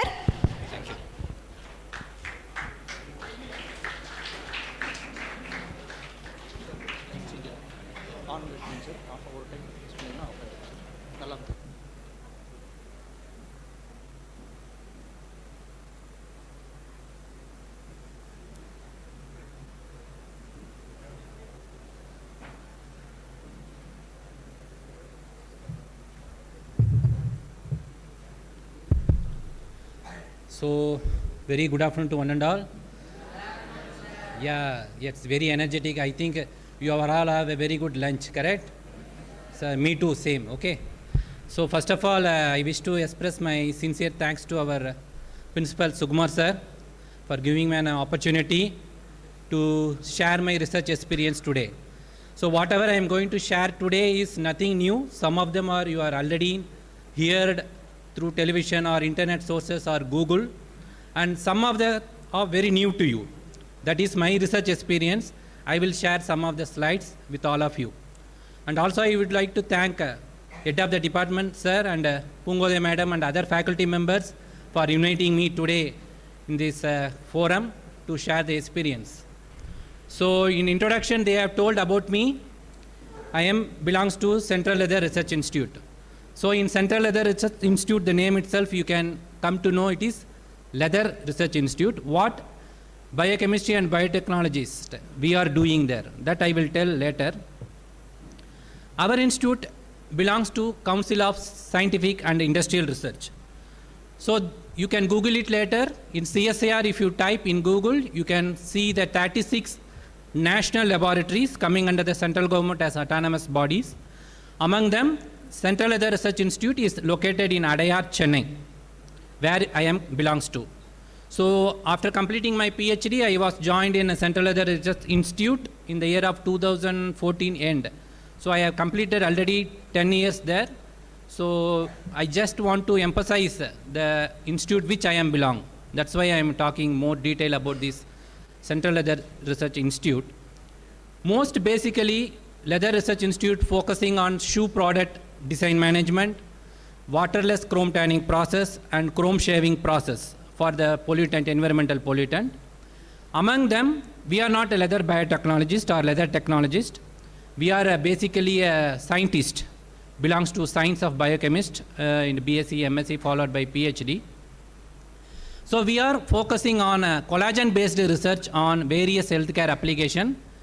Among few insights I am going to share later on my presentation, hopefully you can able to understand the basics, what we are doing there. So before going that, we can have an interactive section. At any point of time, you can ask or you can raise your hands and you can stop me and you can interrupt me. It's okay for you? Okay, good. So we will go to the topic now. The topic you have already seen, the science as superpower, equipping students for the challenges of tomorrow. So before going to that, I just want to know how many of you interested in biology? Very slowly, one by one is coming. It's good. So total strength maybe out of 150, around 30, 40 is coming for biology. Good sign. Yeah, please. Yeah. Okay. I will go one by one. Some of them are very basics. You can already read, so I will just go through that. Why we want to choose science? That's the basic question we have to ask. So I mentioned the two lines there. Science equips individuals to create a better future and make impactful contribution to society. So if you are in the scientific field or any type of scientific field, you can able to solve the real world problems and you can drive innovation. Innovation means knowledge. What, when, where, how it can be happening or the mechanism of happening. These things you can do in innovation and build critical skills that depends upon the individuals, their own interest in this particular field, and expands career opportunities because we have to do science only to get some jobs, correct? So that will give the career opportunities followed by improves lives in terms of healthcare. So why science is called as superpower? So science is a tool that empowers humanity to overcome challenges, improve life, and build a sustainable future. So these 4 points, it is very important. One is transform lives, solves global issues, drives progress, and inspires learning. What are the innovation? How many of you are recently heard about the artificial intelligence? Any of you here? Correct. You heard correct. Can you, anyone please tell what is meant by artificial intelligence? What is the tool involved? Any idea? Just, it is maybe right or wrong, you can tell. Any idea? Okay, just very basically I will tell. Artificial intelligence is nothing but software technology, computer based one. We can able to predict the healthcare aspect, future, job opportunities, everything. Okay, one of the better advantage they are saying in artificial intelligence is if artificial intelligence works properly, the manpower will be reduced. So there is no requirement of manpower in future. That is the one of the drawback which I will say in artificial intelligence. Apart from this, there is more advantages will be there. You can Google it later. Okay. What is meant by vaccines and clean energy, improve health, communication and sustainability? How many of you heard about COVID-19? Okay. So during that pandemic period, I think most of you are inside the home only, correct? But I am not there. Because I am in the medical institute, I was there in the testing lab. So swab, you know, you must hear that they will check the swab analysis, everything, correct, to diagnose the persons have COVID or not. So that time, even though we are not a viral based biologist, we are not working on the vaccines. But all over the world, several vaccine research has been done during this period. And clean energy to improve health and sustainability. Sustainability is one of the important parameter in any form of science. So whatever you created, that may not be sustained after 4 years or 5 years means that technology, whatever you have been created is not valid.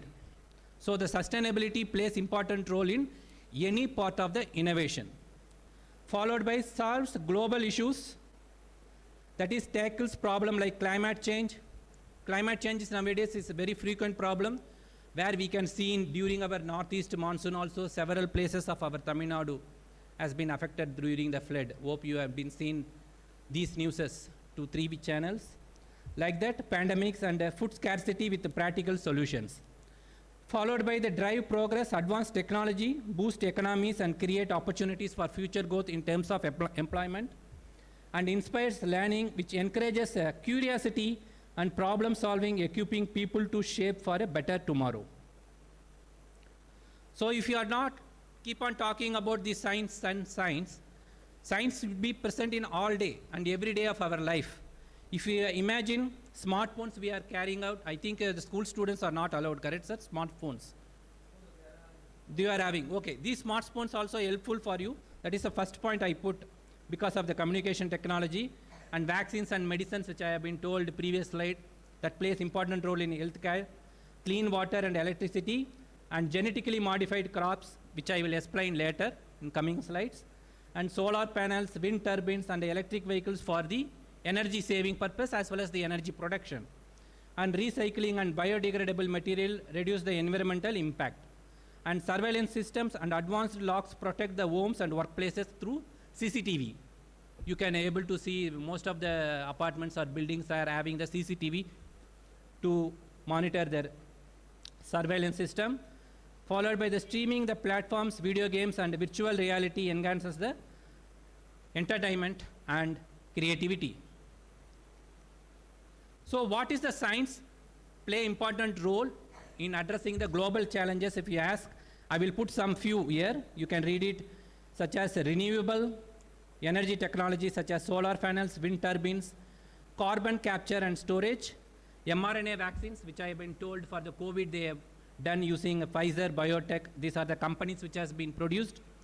Desalination technologies such as reverse osmosis plants, plastic eating enzymes. This is one of the main culprit that will causes the environmental pollution.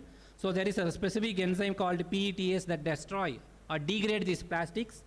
Followed by the global disease surveillance system that has been WHO.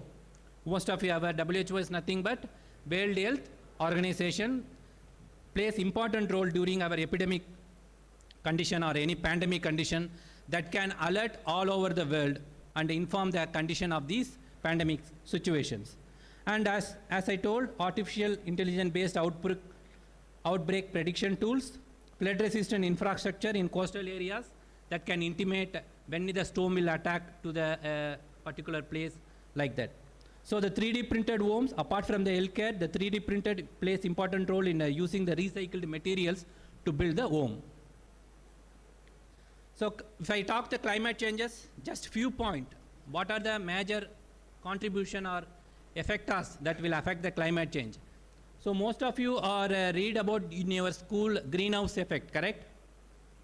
Can you name one of the important component in greenhouse? Very good. So CO2 plays important role to spoil the environment. Very good. Apart from this, deforestation, habitable restriction, some of them are, I put it in the pictures, you can able to understand. And hurricanes, floods, droughts and wildfires, CO2 absorption and microplastic contamination, and high cost of transitioning to renewable energy sources. So these are some of the points which I want to tell. These are some of the statistics. There is no science here. They are saying what could be the impact. Okay. Can I hear? Okay. So the impact, if you see, I have put one statistics from the year of 1850 to 2023. That is means past 150 years of record. So I have to thank, you can able to see, read here? No, correct? I cannot also read. Okay. This source was taken from the ocean data adapted from the UK Audley Center. So that is the statistics I have been taken from their platform, so that I put their sources. So if you see randomly from the year of 1980, that means 45 years, 44 years before from now on, you can see the rapid increase in the ocean average temperature. So what happens if ocean average temperature increases means, in each places, each country, during the cyclone formation or a northeast monsoon or southeast monsoon, the sea temperature plays important role. So the average, if you assume that average sea temperature that should maintain during this monsoon condition is 25 degrees Celsius. Okay, assume this is the average. What happens if the sea temperature is increases, keep on?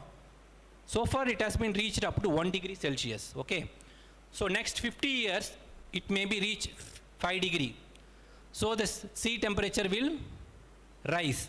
If the sea temperature rise means what will happen? Any idea? Cyclone will happen or not?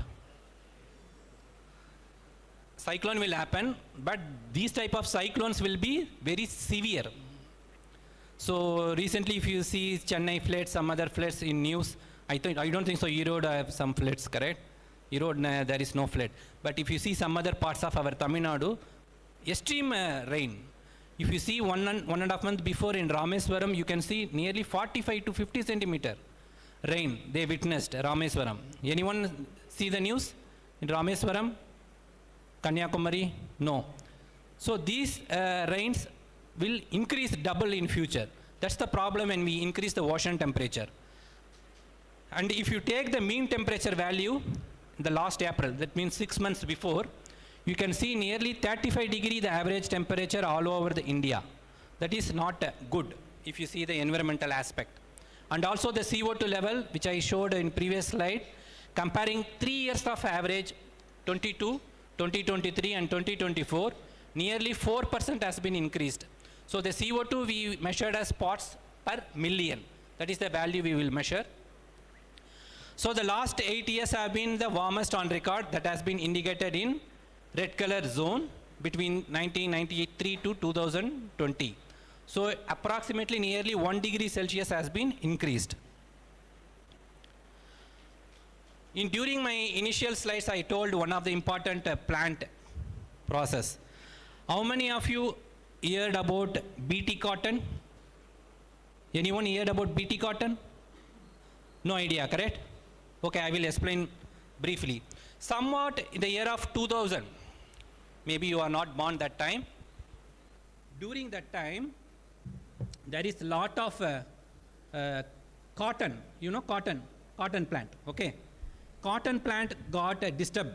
The growth of cotton plant got disturbed by specific insect, okay? That spoiled their farmer's life. So in Tamil during that time it is called cotton purachi. Okay, cotton purachi, Tamil I am saying. This is how they named cotton purachi. So why it is named BT cotton means this science plays important role. So scientists from various countries have been involved in this research. BT is nothing but Bacillus thuringiensis. This is one of the soil bacterium that plays important role to genetically modify the plants that can helpful to produce the better plant growth to serve the or to save the cotton. So that is called BT cotton. Through transgenic approaches, they are done through cloning, through the soil bacterium. One advantage is this soil bacterium does not affect our human. It particularly affects the insects. That is the nature of the soil bacterium. So that research has been done 25 years before. Apart from this, some of the research, you know, use of GPS. How many of you heard about GPS? Yeah, most of you are about, because when you are using your Google map, GPS plays important role. So in precision agriculture, precision means nothing but targeted, on particular target agriculture, and sensors to optimize the farming practices. So to say very easily to understand means one farmer is doing some work in his land. He has to switch on his motor, okay, but his home is far away, 3-4 minutes. He did not to come to this motor box and switch on. So these GPS trackers help us. He can switch on from his home. That is the best advantage. These GPS trackers and sensors helpful for farmers. And pest control, you know, that will be helpful for to plant growth, and soil science, crop breeding, sustainable farming, hydroponics and aquaponics.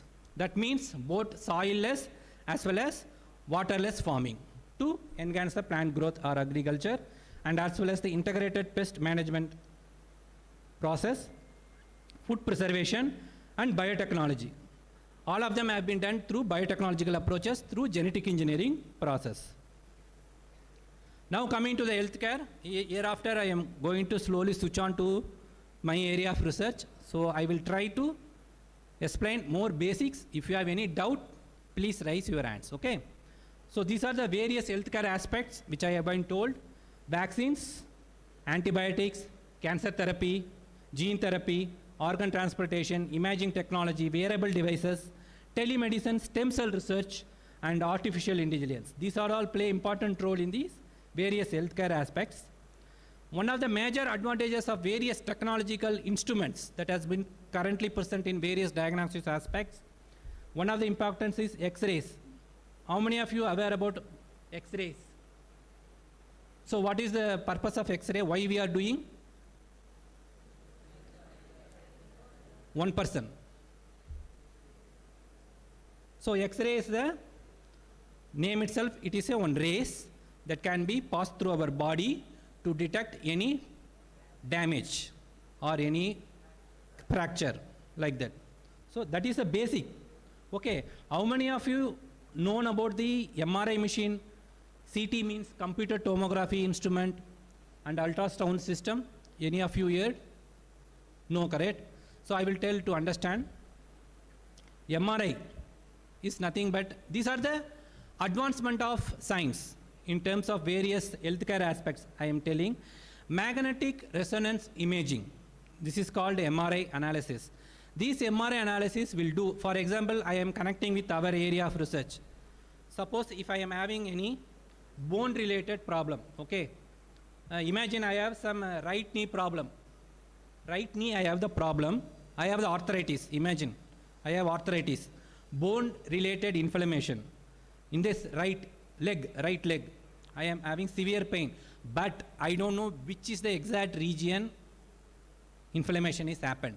So during that time, these MRI machines, computer tomography scanners will helpful. How it will do means, what they will do, if you go to the clinician labs, they will inject through intravenously some gadolinium based magnetic material, okay. That will pass through our blood circulation. Wherever the knee inflammation will be there, this gadolinium has been tagged with fluorescent molecules. The fluorescent molecules will flow in red or green in color that can able to detect where is our inflammation, where is my swelling will be there. So that is the latest advantage has been done through these imaging devices. The next one is smartwatches, fitness trackers, and continuous glucose monitors, where the more athletes or other frequent jacking wearing people have been using this. And diagnostic tool will include the blood analyzer, genetic testing kits, and point care of device, and implants such as pacemakers, where the heart care people will frequently wear these devices, and surgical equipments.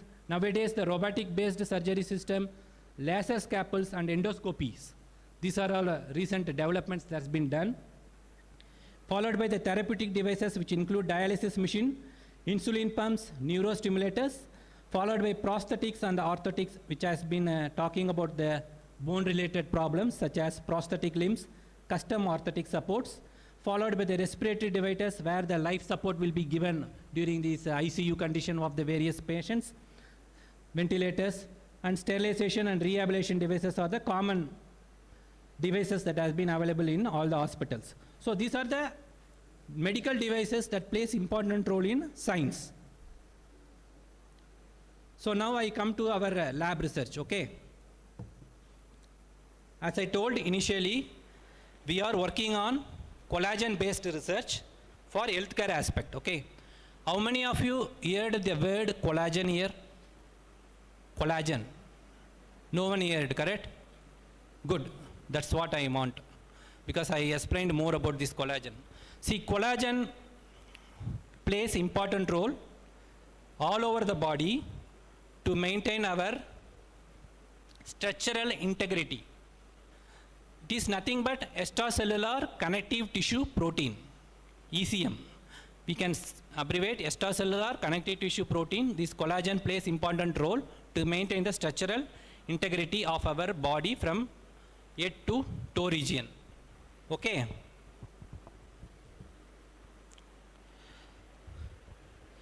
Our lab focusing on healthcare aspects of biomaterial. I will talk about this biomaterial in later, and tissue engineering approaches. So what are the various healthcare applications we are working? I have put it here 5 major areas we are working in our lab. First one is wound healing, bone regeneration, osteochondral regeneration, dental pulp regeneration, and arthritis management. So wound healing, if you see, most of the wound can be cured if you are in normal patients.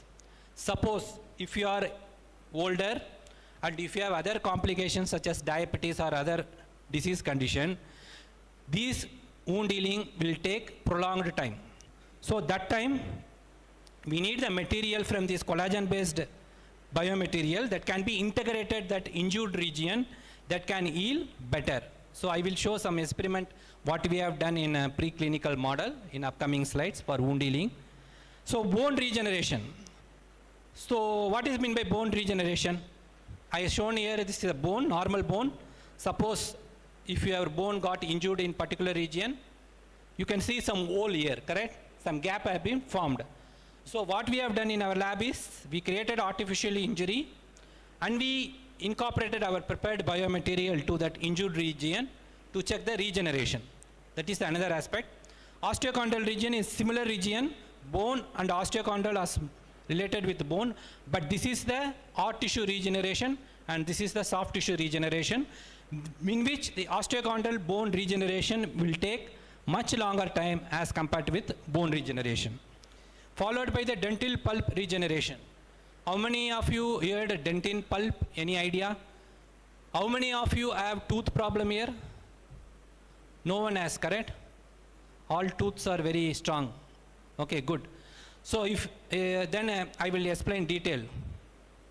If our elder people from our family, father or grandfather, anyone, who will go for a dental treatment, you know, what the dental doctor will do? They will do some dental drill, correct? Okay, the dental drill they will do, they can fill some material. So whatever the material they are filling is called as a bio-inert material. The example, they will use a calcium-based material or zirconia-based material. These are all bio-inert materials. So in our lab, we are using biomaterial that can able to mimic the extracellular region that can self-tissue regenerate. So why we need to use this dentin pulp regeneration means root canal therapy, you may be read later, root canal therapy or removal of pulpectomy. These are the two procedures these the dentist will do. So to avoid this, overcome this process, to remove this process and to better tissue regeneration, this biomaterial research has been play important role in dental pulp regeneration. Followed by arthritis management, as I told in previous slides, arthritis plays important role. Here we are not doing any treatment. We are able to diagnose where is the inflammation, where is the region it is affected, how much the severity of the inflammation. So for that we are using some contrasting agent that has been occurring from the natural sources, not from the gadolinium. Why gadolinium need to be avoided is, this gadolinium is a heavy metal, as I told. If you use frequent administration of this gadolinium in our blood circulation, it will ultimately result in the kidney damage. So to overcome the natural based arthritis management, contrasting agents has been recent research. Okay, this is overall research. Can I move forward? Okay. So this is the collagen. Most of you are not aware about this. This collagen is nothing but amino acid based protein. Okay, 3 amino acids, hydroxyproline, proline and glycine. These 3 amino acids makes the structural backbone of this collagen. Okay, so this is the normal homeostasis process, how this collagen has been synthesized from the cytosol to endoplasmic reticulum and how it has been converted into ER space. So there are 4, 5, 6 steps will be there. One is the translation process of ribosome, followed by the hydroxylation of amino acids of proline and lysine, followed by the ribosome synthesis, glycoxylation, triple helix formation, and secretion from the cell, where the triple helix has been formed. So this is the collagen protein, has been present all over our body. I will show you the next slide where it is present. So this is the sources. So most predominant collagen has been extensively done is 90% of the collagen study is type 1 collagen.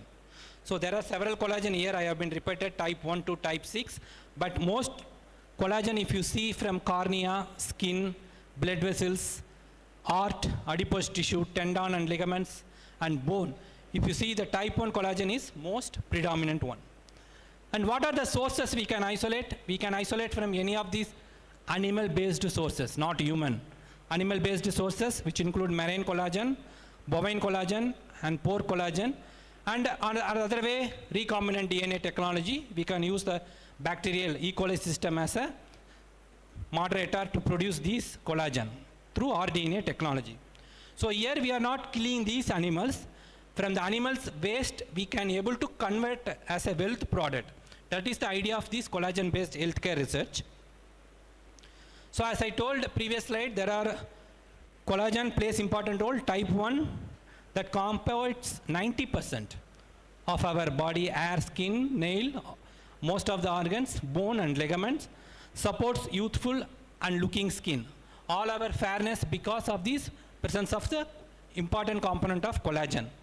And type 2 helps build cartilage, especially bone, maintain gut lining, digestive system, immune function, often made from chicken. It has been found especially from chicken type 2, most abundant I can say. And type 3 found in skin and bone health, part of arterial wall, important for heart health. And especially the beef based collagen is a popular source. And type 5 and type 10 is less abundant in the body. There is no much explored about this collagen. And type 5 forms cell membranes and placenta tissue, and type 10 helps also in some form of bone formation. So if you take all over the worldwide, this collagen market, you can see the CAGR, compound annual growth rate, have been shown 7% increase from the year of 2022 to 2025. So this collagen market plays important role not only in healthcare. I will show you next slide where it plays important role. So as I told, in wound healing, it plays important role. One of them is the connective tissue protein that can be helpful for healthcare, and dermal fillers and collagen. So how many of you heard about Amazon? Anyone use Amazon website. Okay, so you can Google it there or Flipkart. You can find out these type of products that has been enriched for skincare, especially females. You can check. These are the collagen-based cosmetics that has been most abundant. One of the component will be collagen on that one. In healthcare aspects, the cardiovascular. In cardiovascular surgeon, if you see, one of the important surgeon they will do is while they are doing the aorta surgery. Some of you might be heard or might not be heard. During that time, the clinician will use the fibrin as well as the collagen-based valves as the replacement during the surgery. During that place, these heart valve repair, this collagen plays important role. And vascular prosthetic. Prosthetic means it can able to guide through contrasting agent or any diagnostic aspects. We can able to use as a prosthetic approach. So coming to our area of research, it has been widely used as one of the material for orthopedic as well as the tissue engineering approaches, where we have used a dental implant model and bone joint replacement surgery in preclinical, especially in rat model, as well as the periodontitis model, and drug delivery system. Some of the commercially available drugs has been made up of from the collagen-based markets. Next, how this tissue engineering in healthcare application plays important role. How many of you heard about 3D bioprinting? No one, correct? So 3D is nothing but three-dimensional computer-aided bioprinting that can able to mimic exactly our human bone, human organ. So these 3D bioprinting, it's a high-end research nowadays they are using for healthcare aspects. So we can able to print our organ. Future if our body got any damage, but these are all high-end research and very cost also, high cost research also for this 3D bioprinting. And drug delivery for various therapeutic aspects which include cancers where it can be used. And this picture, overall collagen where it plays important role, as I told previous slide, it plays important role in cosmetics, aging and hair care. Solution also be available. And this our R&D research, we are working on joint health, gut lining, blood vessels, wound care fillers, and protein-rich sources for supplements, collagen supplements, and some of the food products we are using gelatin, the jelly type of food. Hopefully during our childhood we can able to eat this one from the refrigerator. So this is nothing but the denatured form of the collagen. One of the component is called as a gelatin, and these are the different process have been used in industrial, lifestyle, functional importance, medical application, and nutritional and dietary aspects. So I will go to deep the research for next 5-6 slides. Most of you have been heard this function of bone. Bone is made up of all over the body, play important role, the 6 aspects. First point is it will give the protection. The cranium protects the soft tissue of the brain. The rib cage of our front part protects the delicate heart and lungs. And without these bone, our skeleton will not be complete and would be floppy and shapeless. And important point of this bone is the blood production, where the RBC play important role, made of the ribs and limb bones, followed by the calcium storage, which is, such as bone is the largest supply of calcium, in which the calcium and phosphate has been circulated into our bloodstream for the strengthening of the bone, followed by the vertebrate support, and followed last but not least the movement. All the bones and joints work with muscles to enable us to walk, run and sprint. So this is the normal process. You have to understand how the bone remodeling is happening. If the remodeling does not happen, what could be the problem? Okay. So 2 important process of bone remodeling is the formation, nothing but osteoblasts. The term, scientific term is called osteo means bone, blast means formation. Similarly, osteo means bone, clast means dissociation or resorption. Okay. So these 2 important process has been routinely done in our human system, where the bone formation happening through the lay down of collagen, which I have been talking previously, and mineral deposition over the area previously remodeled by osteoclast cells. Here we can see the osteoclast cells. Once the osteoblast activity is vital for maintaining the bone mineral density and bone strength. So once the osteoblast has been formed, it cannot be stable like osteoblast. at later point of time or at later stage, it will start dissociate. So that time the resorption process happening, where the osteoclast remove a particular portion of the bone be replaced later by the action of osteoblasts. This vital step for signaling of the bone formation. So these are the clockwise mechanism that has been regularly happening in our system. So whenever the system got disturbed, either this resorption or formation, bone deformalities will be happening. So that is how the bone remodeling happening in our system. So when I told initially the biomaterials topic plays important role. Why biomaterials? What is biomaterial? By definition, if you ask, biomaterial is non-living substances that can be isolated or synthesized in our laboratory condition, or naturally we can isolate, that can be incorporated or replaced or implanted at particular damaged region for any regeneration purpose. So this is the definition for biomaterials. Like that, we have done with collagen based biomaterials with naturally occurring polymers or synthetic polymers for this various tissue regeneration. So the research has been started in the year of 1960. Currently we are in the 4th generation biomaterial. So if you heard this first generation biomaterial, metal and alloys, so if you heard some of the people will get accident, they got bone damage, some metal will be kept, correct, during the surgery. So this metal is called as a bioinert material. This bioinert material will not give any biological stimuli. It will not mimic our extracellular region, connective tissue region. It is a bioinert. After particular time, that metal can be replaced. This is how the frequent process has been happening.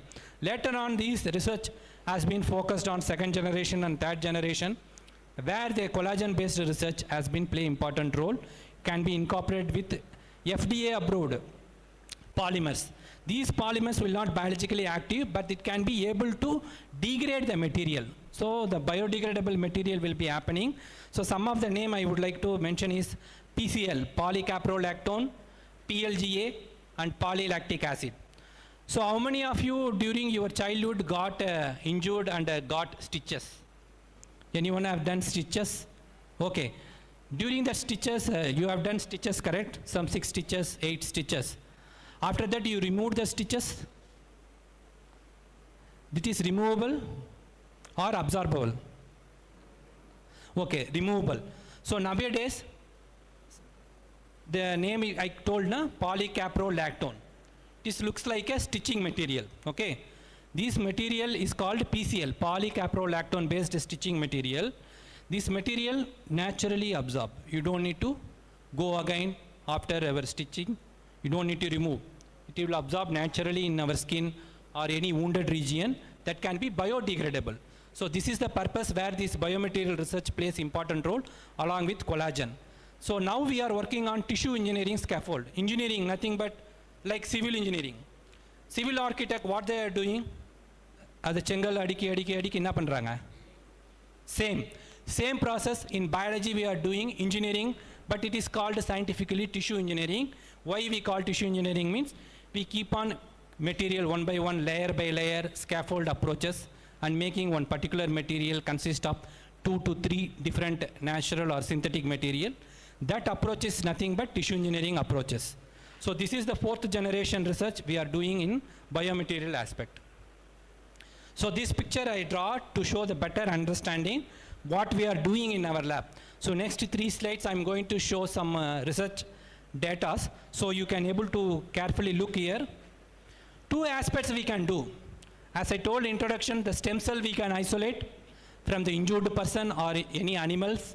These stem cell can be differentiated as bone cells in vitro condition at cell culture in our laboratory. Then it can be targeted as a nanoparticle growth factor as polymeric scaffold. Here the polymeric scaffold is nothing but collagen based any natural or synthetic scaffold. These scaffolds can be incorporated with these cells. These cells grown on the scaffold that can be incorporated at the injured region to see how the regeneration is happening. This is one aspect. This is through stem cell aspect. Another aspect is without cells, we can incorporate these scaffolds directly. This is called cell-free scaffold approaches. What is the difference? Cell-free scaffold and cell scaffold means Here the expenses will be very high because we have to maintain the environment sterility because we need to incorporate it to the particular system. But here there is no cell-free scaffold. There is a sterility does not play a major role. These are the two different approaches we are doing. So now I will go to some of the commercial for you understanding what are the markets for these, especially cartilage repair process. CAR-T-heal, name itself you can see CAR-T means cartilage, heal means cure. So the name itself CAR-T-heal, these are the products has been available from the various countries. The name itself BioSeed-C, BioCart, CAR-T patch, NeoCart. So if you see the what is the biomaterial available in any one of these, if you see, one is hyaluronic acid, chondrocytes, collagen-based material, or bovine type 1 collagen. Bovine type 1 collagen means the collagen is isolated from the bovine tendon region, okay, after the sacrifice of the animals. This is not for the purpose. From the waste, we can convert it to a wealth aspect. So these are the different sources has been commercially available. So this is to understand you for how the material are materialized for our experiment. We use the rat tail. So this is not our available in the rat in our home, that not the black strain, okay? This is the white strain that is used for the research purpose, not for our homemade rats, okay? These called Swiss albino rats, Wistar albino rats. The name itself you can Google, you can come to know why the name has been kept, okay? Wistar and Swiss albino rats. So these are the control animals. You can able to see the sacrifice of the sacrificing the animals after the experimental purpose. We can collect the tails. These are the different steps how we are collecting. This not, it is called as scientifically tendon. So the tendon of the tails has been collected. It's like a thread. You can see it is like a thread, white color thread. So after collecting all these threads, we have done a laboratory process for the isolation and purification. Once the purification has been done, we will compare the SDS page, sodium dotacyl sulfate polyacrylamide gel electrophoresis. So it is very big. So to understand the prepared or isolated protein have some purity, or it can match us with our available collagen. We have done the gel electrophoresis to show some bands. These molecular weight bands which indicate the prepared type 1 collagen have been shown in the initial slide. Collagen, triple helical structure, alpha 1, alpha 2, beta 1 and beta 2 chains. So this will be identified through gel electrophoresis. Another important material we used in our study is the chitosan. Chitosan is nothing but the carbohydrate polymer. It is a biodegradable polymer isolated from the natural region, from the waste, and it has been reported very antimicrobial property. So naturally it will give the antimicrobial property, this chitosan material, when we incorporated any wound region or any tissue regeneration purpose. So what are the waste we collected is shrimp, crab, shell is there, correct? On the surface of the shrimp, crab. That waste we collected. From that waste we done some washing, drying, demineralization, degranulation, and finally we made the chitosan powder. If you ask chemically, it is nothing but D-glucosamine and N-acetyl D-glucosamine, repeating units of carbohydrate polymers. So this is the nature of this chitosan. So these are some of the materials we used. So now I will go to some of our R&D published data. This will tell how the research is going on.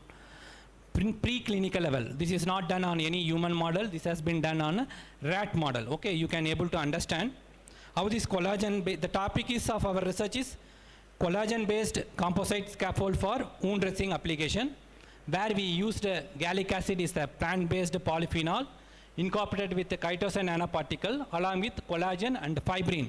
Fibrin we have been isolated from the bovine blood. From the bovine blood we isolated this fibrin protein. It is a connective tissue protein that can play important role during the regeneration process. So these are some of the chemistry we have to make sure while we are doing biology work. Lot of conformational studies we have to do these prepared scaffold. So this is how the scaffold appears. It's look like a spongy substance like a white cotton. Depending on the shape, if you want to make round, you can make it round. If you want to make flat, you can make flat or square. Whatever the shape you want, you can make it according to the injury. So this is the white rat which I told in previous slide, our experimental rat, Wistar rats. where we created on the skin, wound was created 2 into 2 centimeter. That is the width I am using.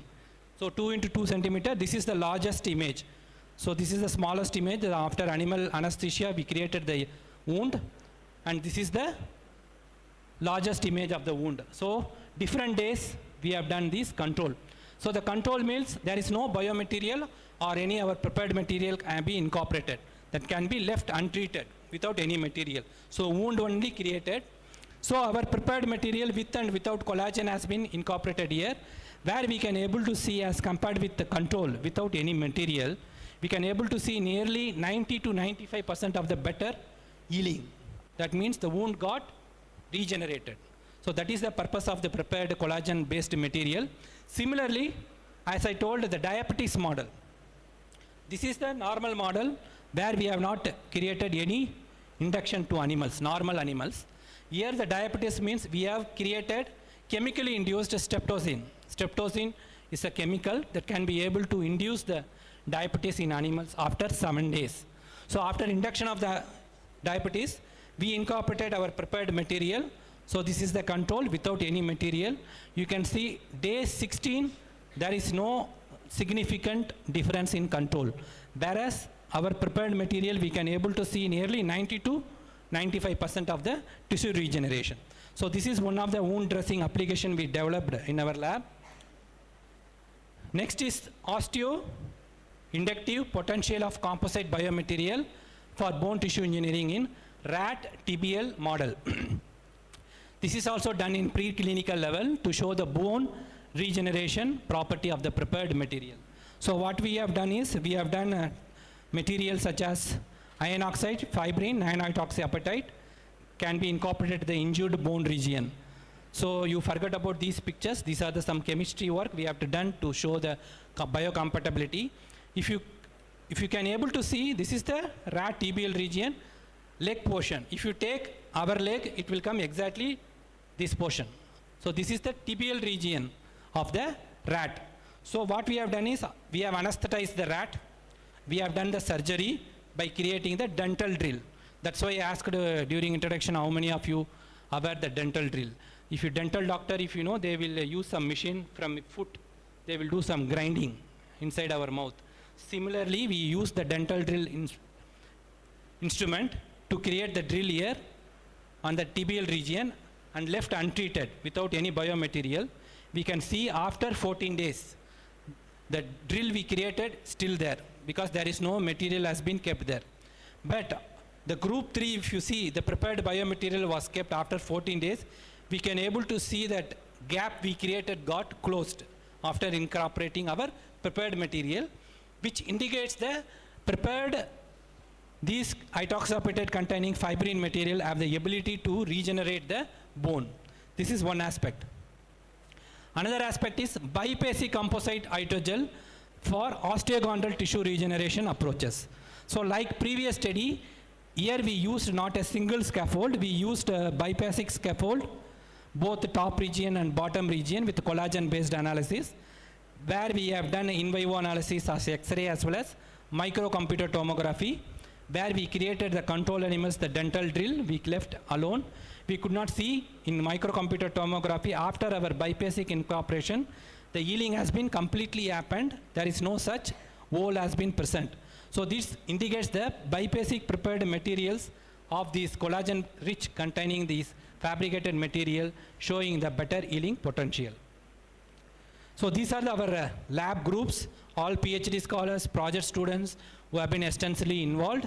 Some of the time limitation I have shown few of them research ladies, and these are the current students, these are the past students and various funding agencies.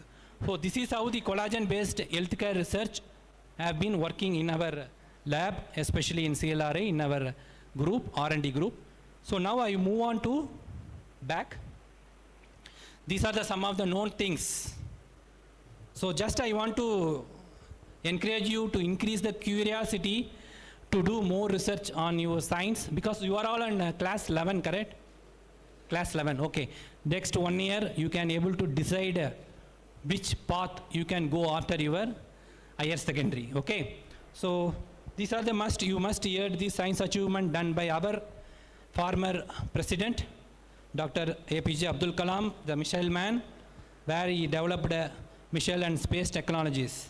And how many of you are aware about this guy? The second guy? Yeah, very good. Everyone is here. That means most of you want to go information technology, correct? Yeah. So this guy also doing a lot of revenues, you know, he's talking only in billions, not millions also, only billions he is talking. So he used SpaceX, maybe in next 10 years or 15 years he is proposing to bring the human beings to space, correct? That's the project he is doing now. SpaceX project and advancement in electrical vehicle called namely Tesla. EV vehicle is doing most profit. And how many of you hear about these two gentle ladies? No one here, correct? Okay. She is called Dr. Doudna and Charpner, first female recipient of chemistry. You have to understand, first female of chemistry prize. Development of CRISPR-Cas9, clustered regulatory interspaced short palindromic repeats, gene editing technology. It is nothing but another RNA process where our own gene of interest can be cutted and our required gene can be inserted for our experimental purpose. This technology is called as CRISPR-Cas9 technology. So she got Nobel Prize. Okay, the first female scientist in the year of 2020, she got the prize. I will show one slide about this CRISPR-Cas9 technology, how it works in next slide. Okay. How many of you hear about this lady, Katalin Karikó? No one, correct? Okay. She is the one who helped. She is one of the scientists, I will say, not only she is the one. She is the one of the scientists, biochemist, specializing in RNA, particularly lab-made mRNA for protein replacement therapy. And she also got 2023 Nobel Prize in Physiology and Medicine and other prestigious awards. Okay. Her impact in research, I want to summarize, is mRNA-based treatment, advancing stem cell research, gene therapy, and drug development. And also, she helped enabling the rapid development of highly effective COVID-19 vaccine and opened the doors for mRNA-based research to treat disease like cancer and heart condition. This another lady is called Jacqueline Ghost de Jesus. During the COVID-19 pandemic, collaborated with Esther Cerdena Sabino and Nuno Faria to sequence the first genome of COVID-19, such as SARS-CoV-2 genomes from the region of Latin America. These work identified the version of SARS-CoV-2 circulating in Brazil, distinguish it from the strain that emerged in Wuhan in January 2022. Why she is recognized means, especially in Brazil or South American countries are not that much our India. We have done lot of vaccination program during 2022, 21, 22, but these are underdeveloped countries. There is no much specialty or advances are there. So she made a special attempt to sequence their genome, especially their country origin genome, so that she got that prize. So just I want to summarize with some of the achievements that have been done by Indian scientists in various fields from 2023 to 24. Chandrayaan-3 team, you must hear the ISRO launch, successfully achieved a soft landing on the moon, and Aditya L1 mission done by ISRO, followed by Professor Rohit Srivastava, is a biomedical engineer from IIT Bombay. So similar type of research what we are doing, recognized for innovation in healthcare technology and biomaterial, contributing to advancements in medical sciences. He won that award. And Agnikul Cosmos developed and launched this SRT vehicle, advancing private space technology in India. And ISRO, on the other hand, successfully launched the X-ray polarimeter satellite, enhancing the India's capability in space-based astronomy. So these are the achievements have been done by our Indian scientists. Followed by the Roxy Matthew Cole from the Pune-based institute. He is an Indian scientist. Notable contribution to climate and earth science, addressing the climate change impact. So these are some of the contribution. How many of you heard in news frequently our finance minister will talk about the GDP every 3 months and 6 months. You have any idea about GDP? Very good. Gross development product, correct? Good, very good. You are very much aware. So you are all become economists in future. Okay. So these GDP we are keep on talking, correct? So what it plays important role? How many of you are aware what are the trending sectors in India that can contribute to GDP? So these data have been taken for you to show the involvement of or achievement of science in future, okay? Agriculture and food, biopharma, chemistry, materials and energy, healthcare and medical tools play important role in the trending sectors all over world, okay? But if you see from India, there is no market product have been available. These are the some of the foreigners place contribution. So we need to move forward. That is called Viksit Bharat. That is our Honorable Prime Minister Narendra Singh Modi has been keep on telling to all our R&D Institute, Viksit Bharat. That is 2047 vision of our India, okay, to achieve the GDP. So that is our motto for our R&D Institute, to increase the GDP of our country. So if you see top nations, first, second, third, fourth and fifth, India is not there, but maybe in future we can able to see. And the G2 index, India can be present in the 39th position currently, not in the top 10 also, we are in the 39th position. That is how the data is showing. Hopefully we will move to future. And one good thing is, if you take the Southeast Asian countries, we are competing with one of our toughest guy, China. So we are the competitors of this Southeast Asia region along with China for this GDP improvement. So these are the some of the highlights I am giving. It is not necessary for you to follow, okay? These are the future science for students, various aspects. I am not restricting here only biology. I am putting all the sciences here, okay? AI, space exploration, biotechnology, sustainable energy, nanotechnology, environmental science, quantum computing, that is related in computer science. Nowadays it is most aggravated area, quantum computing. Healthcare, we have talked more. Agriculture technology, interdisciplinary fields which include bioinformatics, blast tools, smart cities, virtual reality and entrepreneurship. So these are these opportunities will be available. Some of them I will explain in detail. As I told CRISPR, the person who has been involved, you have to understand easily what could be the application for this CRISPR genome editing technology is any treatment of genetic disorders, improve the crop, which include the plant-based tissue engineering approach, and to study the new genes that has been mutated or that going to be mutated in future. So these are the advantage of CRISPR-based process. The mechanism we don't need to go much further. It will be more complicated for you at this level. So this technology will be available. You can able to understand while you choosing these healthcare aspects in future. Artificial intelligence, Tesla self-driving, you know, without any driver we can able to do this Tesla self-driving technology with the AI powered, okay. Here the AI plays important role with this Tesla technology. Initially I asked the AI, so whomsoever just want to read about the Tesla, you can able to read the AI also. And sustainable energy, most of you aware nowadays petrol, diesel is gone, now EV is going on. After that EV, there is a resolution is coming at hydrogen fuels by Toyota Mirari, because it is not available in India, but it has been marketed. So it has been done by Toyota, where the hydrogen fuel cells play important role. And as usual, ISRO, similarly we are doing, Indian Space Research Organization are doing much research. And similarly in USA, NASA's Perseverance rover mission on Mars, both are competitors. They are working on who is going to launch first, okay? And nanotechnology, apart from the healthcare, we can also use the graphene-based flexible electronics for high conductivity and ideal for flexible transparent electrodes, enhances the energy storage and supports high-speed transistors. So one of the important aspects, if you want to protect the environment, because I told during my introduction, microplastics, environmental contamination.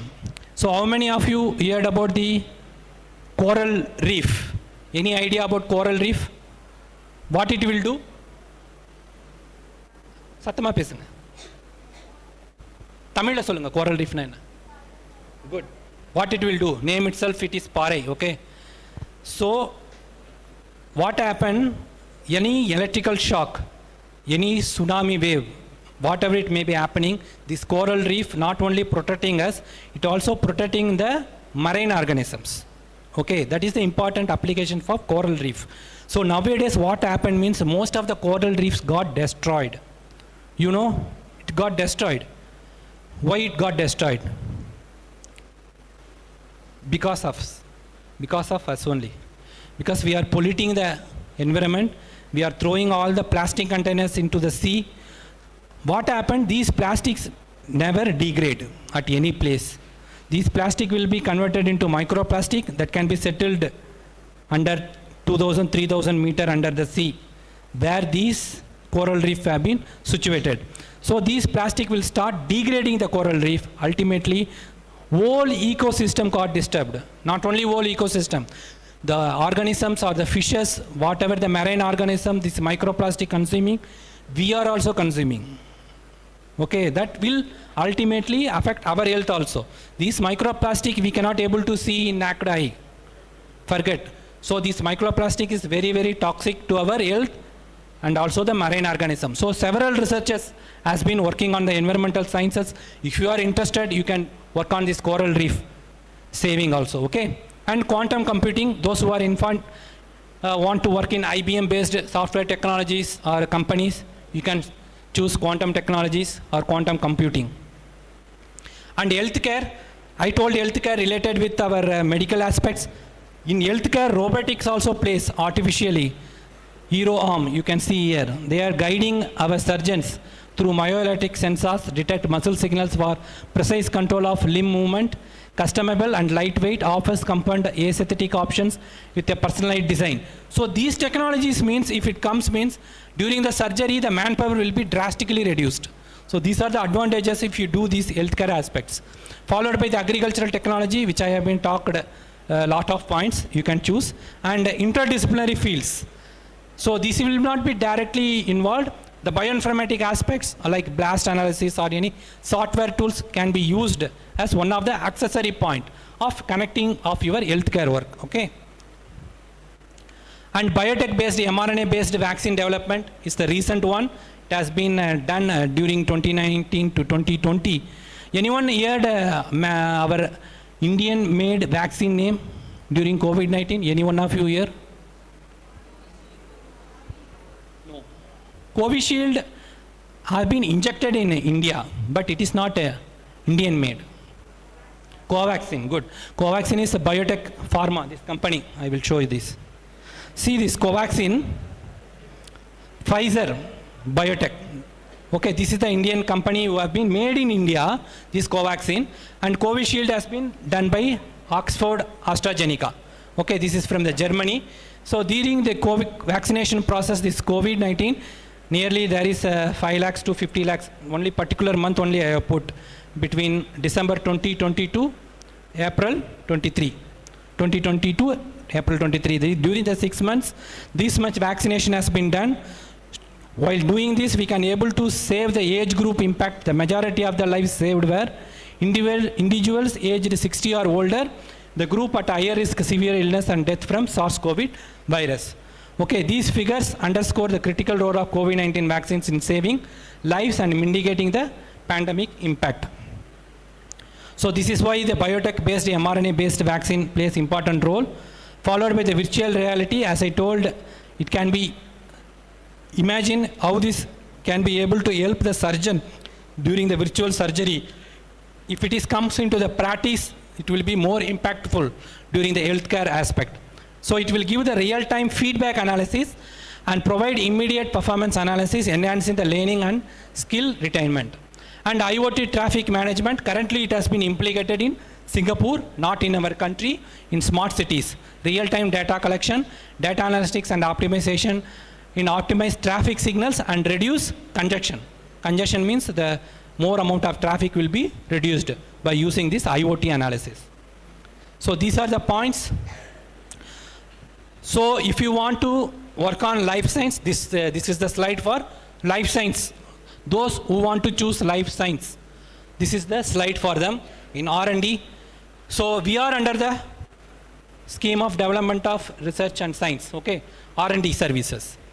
So this is will contribute the 41% of the jobs if you choose life science, R&D aspects, okay? If you don't want to choose R&D, no issue. If you want to choose medical and diagnostic laboratories, 17% opportunities will be there. If you choose medical devices, which I have been shown, for the medical devices also you have to do some biomedical engineering like that courses in future. So that is a 15% contribute. And pharmaceuticals and medicine manufacturing, pharma industry, M.Pharm, B.Pharm, PhD, you can do the 14% job opportunities, and medical equipment and supply chains contribute 13%. So if you take overall impact, R&D will always contribute at particular level of higher stage as compared with the other, okay? So this last slide, I just want to show the quote provided by the Louis Pasteur. Science knows no country because knowledge belongs to humanity and is the torch which illuminates the world, okay? The science of today is the technology of tomorrow, provided by Edward Teller. So with this, I will stop now. So please feel free if you have any questions, we can have interaction now. Thank you.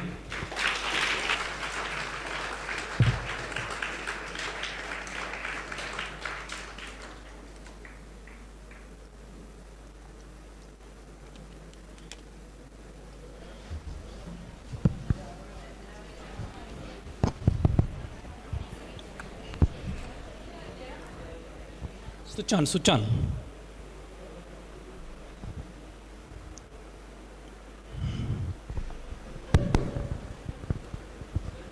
Sir, there are some surgical plates which can be left in our body throughout our life. These would cause any future side effects? Definitely the plate. See, if you have plate, whatever I told, the biocompatible polymers, that can be degraded, that can be gone into our circulation, that can be excreted. If you kept plate in our particular region, suppose if the knee or limb region, if you kept, you cannot move properly, correct? Because the metal will not allow. So nowadays, these type of surgeries are not happening. That's why the surgery, these type of first generation material have been happening in the year of 1960s, 70s. Now the metal based surgeries are very few. Even though metal based surgeries are there, after 3 months or 6 months, they will do the connecting with screw, with compatible material, then the metal will be removed. But the only problem is we have to do frequent surgeries. Right. So that will be the pain, correct? Rather than doing the single time, we have to do multiple times. That is the advantage and disadvantage in metal based surgery. Sir, you said that if diabetes patients have any wound, the wound would take prolonged time to cure. What is the reason behind it, sir? See, diabetics patients means one of the important, suppose if I am having diabetes, imagine I got wound in this hand, correct? Somewhat around 5 into 5 centimeter wound I got. Diabetes patient, one of the important problem is whenever the diabetes patient got infected, bacterial inflammation occurs very fast. Comparing with the normal healing. That's why if you see, whenever the patients or any older people, those who have injured in a leg or finger with diabetes, will take much longer time to healing. Sometimes poor diabetics or poor diabetic control people does not heal. Sometimes the clinician will do and removal of particular region also. Fingers or legs or particular region they will cut and remove. More proliferation and more inflammation is happening in diabetic people as compared with our normal individual. That means without diabetic region. Not only diabetic, other complications also will affect.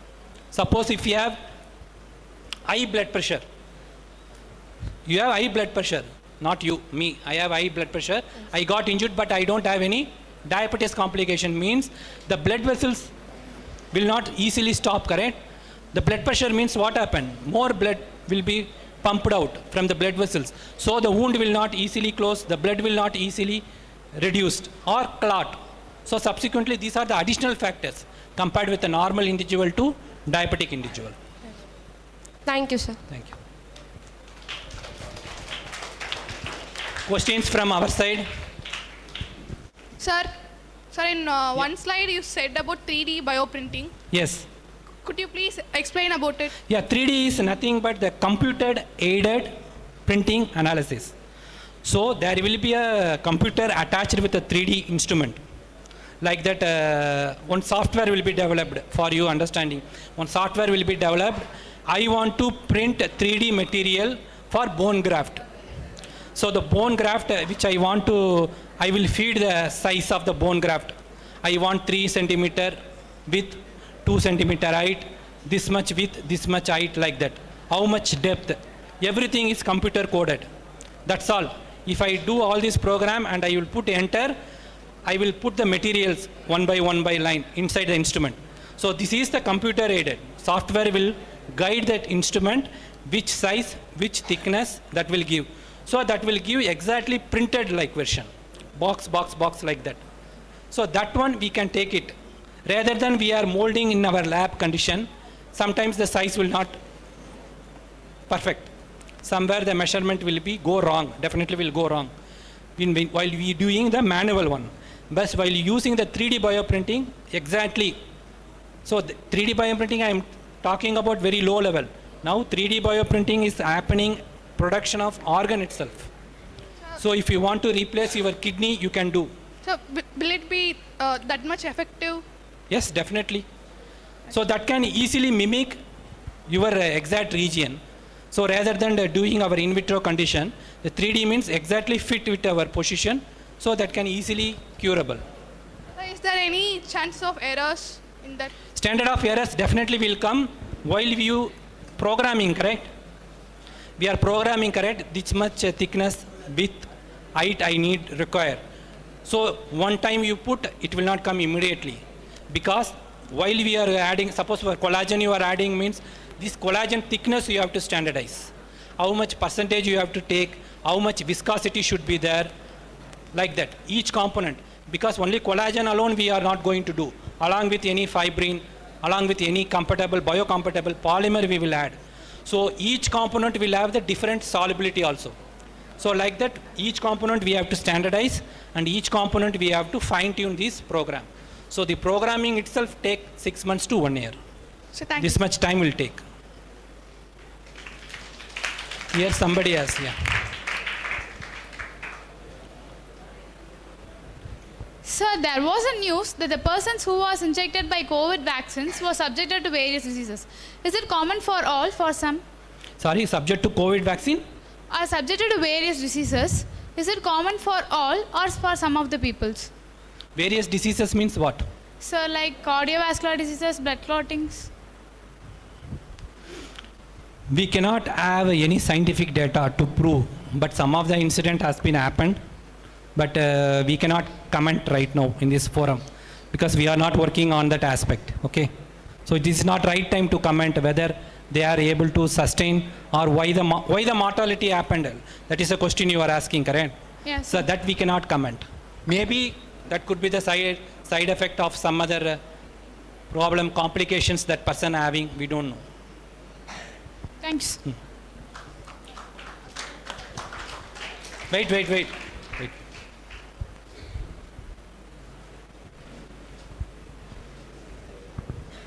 Sir, is it better to take collagen tablet every day? You cannot take collagen as a tablet. It is a cosmetic item if you want to apply any skincare cosmetic item. Okay. Collagen is not available as a tablet. Gelatin as a tablet is available. This is a denatured form of collagen. Same but denatured form. Most of you are aware the gelatin capsules are already available, correct? Yes, sir. Yeah, but they are taking, but I don't know how much it can be efficient. That depends on the other contribution of the person. Okay, what are the other parameters is affected also, we need to check. Only these capsules will not help. Okay, but these collagen capsules will not give any treatment effect. That can enhance our skin. That is the only application. But this collagen biomaterial is a different aspects. Collagen capsule is a different aspect. So that can skincare aspect you can apply. Not only in capsule, nowadays it is coming as a cream also. Cream, skincare cream also it is one of the component. Not only collagen also. One of the component it is coming. Thank you, sir.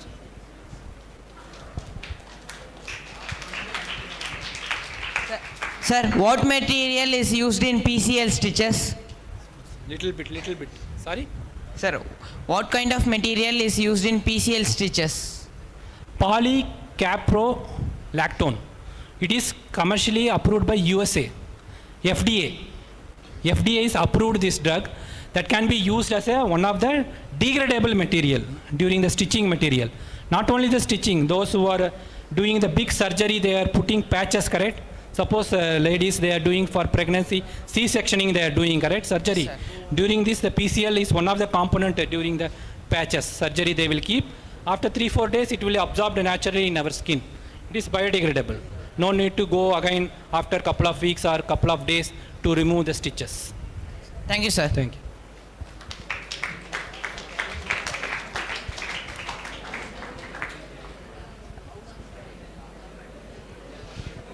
Sir, please repeat what is collagen. Collagen is Collagen is nothing but extracellular connective tissue protein. Why this extracellular connective tissue protein plays important role? I am standing correct? I am standing in a regular manner or I am in a unstable manner? Sir, regular manner. Regular stable manner, correct? To maintain the structural integrity of each component in our body. Example, ligament, bone, toe region, tendon, backbone, my head, all these things, this protein will present in all the connective tissue. Connective, the name itself called as connective. Wherever the junctions will be there, this protein naturally present. So that will give the stability of our body to maintain the normal homeostasis and to maintain the normal activity. That is the application of collagen. Thank you. Sir. Thank you.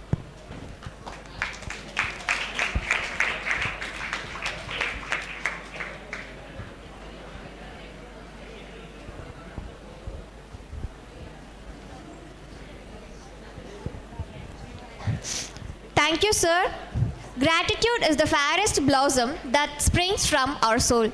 On behalf of our DST Inspire Internship Science Camp, I extend our sincere gratitude to our resource person, Dr. A. Suresh Kumar sir, for sparing his time and making this camp more memorable as well as knowledgeable. Thank you, sir, for your great support.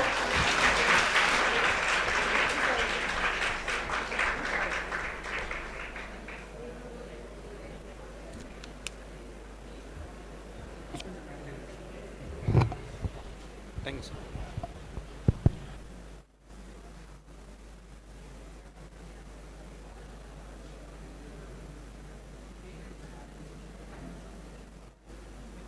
Before I am leaving, I want to one question, okay? After this, hearing this much information, how many of you want to do biology? Okay, now hands are reduced. Good. Okay, good.